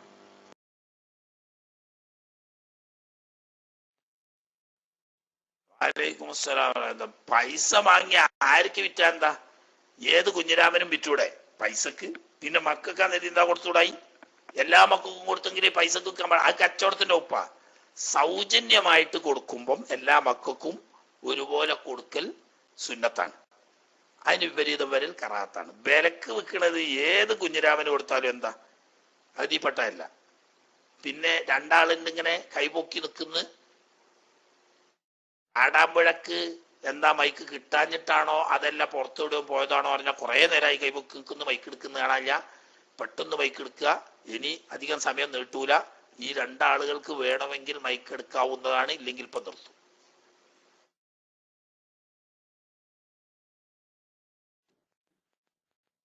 അസ്സലാമു അലൈക്കും വറഹ്മത്തുള്ളാഹി. ഉസ്താദ്, നമ്മുടെ വാസിത്ത് അലകത്ത് ഒരു PM ഉണ്ട്, മൈക്ക് പ്രശ്നമായതുകൊണ്ട് അതിനോട് പറയാൻ വേണ്ടി ഏൽപ്പിച്ചതാണ്.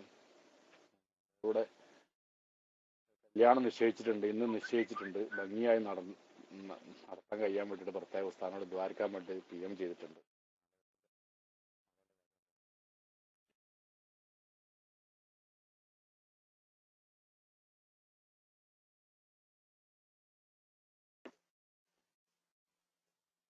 അച്ഛനെ ചെറുപ്പുസ്തകം ഞാൻ ഇവിടെ നാട്ടിലുണ്ടായിട്ട് എന്നെ വിളിച്ചാതെയാണല്ലോ കല്യാണം നിശ്ചയിച്ച്. അതല്ലേ ഇപ്പൊ പ്രശ്നം. ഇനിയിപ്പോ കല്യാണത്തിന് വിളിച്ചാൽ ഞാൻ പോവില്ല, നിശ്ചയത്തിന് വിളിച്ചാതെ കല്യാണത്തിന് വിളിച്ചാലോട്ട് പോവില്ല. അപ്പൊ എനിക്ക് അവിടെ വരെ പോയി എന്റെ കാറിന്റെ ചെലവ് ലാഭം കിട്ടി. മനസ്സിലായില്ലേ? ഏതായാലും കല്യാണം അല്ലാഹു തആല നല്ല നിലക്ക് പൂർത്തിയാക്കി കൊടുക്കട്ടെ. കുട്ടികളുടെ കുടുംബ ജീവിതത്തിൽ അല്ലാഹു തആല ഖൈറും ബർക്കത്തും ചെയ്യട്ടെ എന്ന് ദ്വാരക്കുക. പക്ഷെ ഇത് നിങ്ങൾ PM അടിച്ചുകാട്ടായാലും വേണ്ടിയില്ല, MP അടിച്ചിട്ടായാലും വേണ്ടിയില്ല, അടിയന്തരായിട്ട് പറയാം, ഉസ്താദ് നാട്ടിലുണ്ടായിട്ട് നിങ്ങൾ കല്യാണ നിശ്ചയത്തിന് വിളിക്കാത്തതിന്റെ പേരിൽ ഭയങ്കര സഹലാനാണ്. അതുകൊണ്ട് ഇനി കല്യാണം പറയാൻ പോകുമ്പം ദൂരെ നിന്നോളണം, അടുത്ത് കയ്യെത്തിനോടത്താണെങ്കിൽ മേത്തും എല്ലാം വരുത്താവും എന്ന് പറഞ്ഞാൽ മതി. എന്റെ കല്യാണത്തിന് ഒന്ന് വിളിച്ചു പറഞ്ഞൂടെ, ബന്നിട്ടില്ലെങ്കിൽ ഔട്ട് പറഞ്ഞിട്ടുമില്ല. ഈ കോലത്തിലാ ഇനിയിപ്പോ ഓരോരുത്തരും വിളിച്ചു കൊടുത്താൽ അറിയോ, ദുബായിന്ന് അതുപോലെ തന്നെ ബഹ്റൈനിൽ നിന്നൊക്കെ. അവിടെ ഞാൻ പോകില്ലാന്ന് അവർക്ക് ഉറപ്പല്ലേ. ഇവിടെ ഉള്ളവരല്ലേ വിളിച്ചിട്ടുണ്ട്, അവിടെ ഇവിടെ ഉള്ളവർ വിളിച്ചില്ല, ദൂരമുള്ളവർ വിളിച്ചോടത്ത് ഇങ്ങോട്ട് പോകാനും കഴിയൂല. എന്നാ പോരെ. ഏതായാലും എല്ലാ കുട്ടികളെയും കല്യാണമൊക്കെ അല്ലാഹു തആല റാഹത്തിലാക്കുകയും കുടുംബജീവിതം സന്തോഷത്തിലാക്കുകയും ചെയ്യുമാറാകട്ടെ എന്ന് ദ്വാരക്കുക.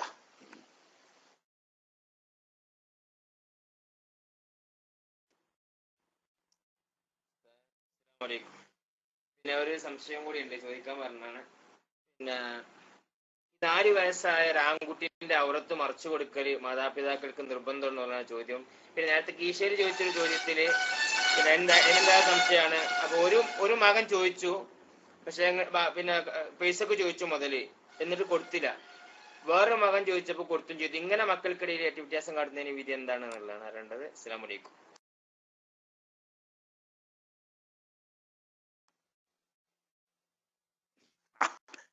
അത് മറ്റോൻ പൈസ നല്ലോണം കൊടുക്കൂലേക്കാർ, ഇപ്പൊ നല്ലോണം കൈ കൊടുക്കണോണ്ടല്ലേ. വിലക്ക് വെക്കണത് ഈ പറഞ്ഞ വകുപ്പിൽ നിങ്ങൾ കൊണ്ടുവരല്ലേ. സൗജന്യം ചെയ്യുന്നതിനെ പറ്റിയാണ് നബി സല്ലല്ലാഹു അലൈഹി വസല്ലം തങ്ങൾ മക്കൾക്കിടയിൽ തുല്യത പാലിക്കണം എന്ന് പറയുന്നത്. വിൽക്കണത് ഇപ്പൊ അവനാന് പാകളുള്ള അവനാൻ ഉദ്ദേശിച്ച വില കിട്ടുമ്പോ അവനാന്റെ മുതൽ വിൽക്കണതിന് അതിനിപ്പോ മസാല പറയാൻ കഴിയോ? ആദ്യത്തെ മസാല എന്താ ആകുമല്ലോ. കീശീലിന്റെ മസാലിന്റെ പാല് കുടിച്ചപ്പോ മറ്റേ നിങ്ങളെ സ്വന്തം മസാല ഞാൻ മറന്നുപോയി. അതിന്റെ ഇനി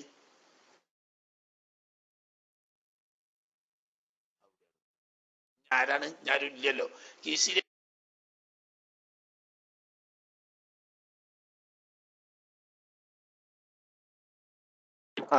ഞാൻ ചോദിക്കാനുള്ള ഒരു കുട്ടിന്റെ ഔറത്തിന്റെ കാര്യം അയാൾ പറഞ്ഞിരുന്നത്. ഞാനിപ്പോ ചോദിക്കാൻ വന്നതല്ല, ഞാൻ ഒരു ദുആന്റെ കാര്യം കൂടെ കൊടുത്ത് പറയാം. നമ്മളെ ഷഹീദ് ആബിദ് എന്ന് പറഞ്ഞ ഐഡിയ അറിയിക്കുന്നു.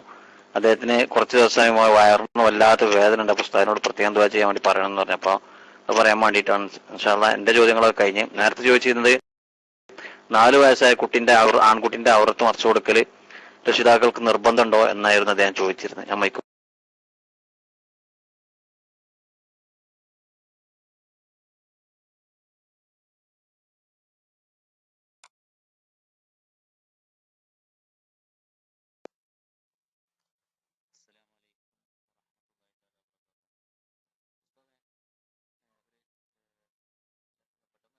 മൈക്ക് കിട്ടിയില്ല, അതുകൊണ്ടാണ്.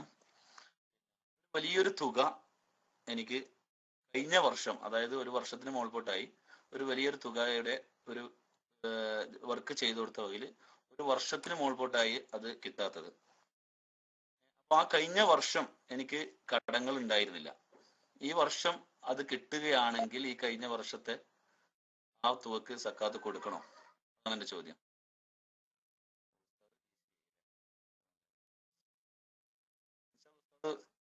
തോന്നുന്നു ഇനി ആർക്കെങ്കിലും അതിനെ കുറിച്ച് അറിയുകയാണെങ്കിൽ ഇൻഷാ അല്ലാഹ് അതിന്റെ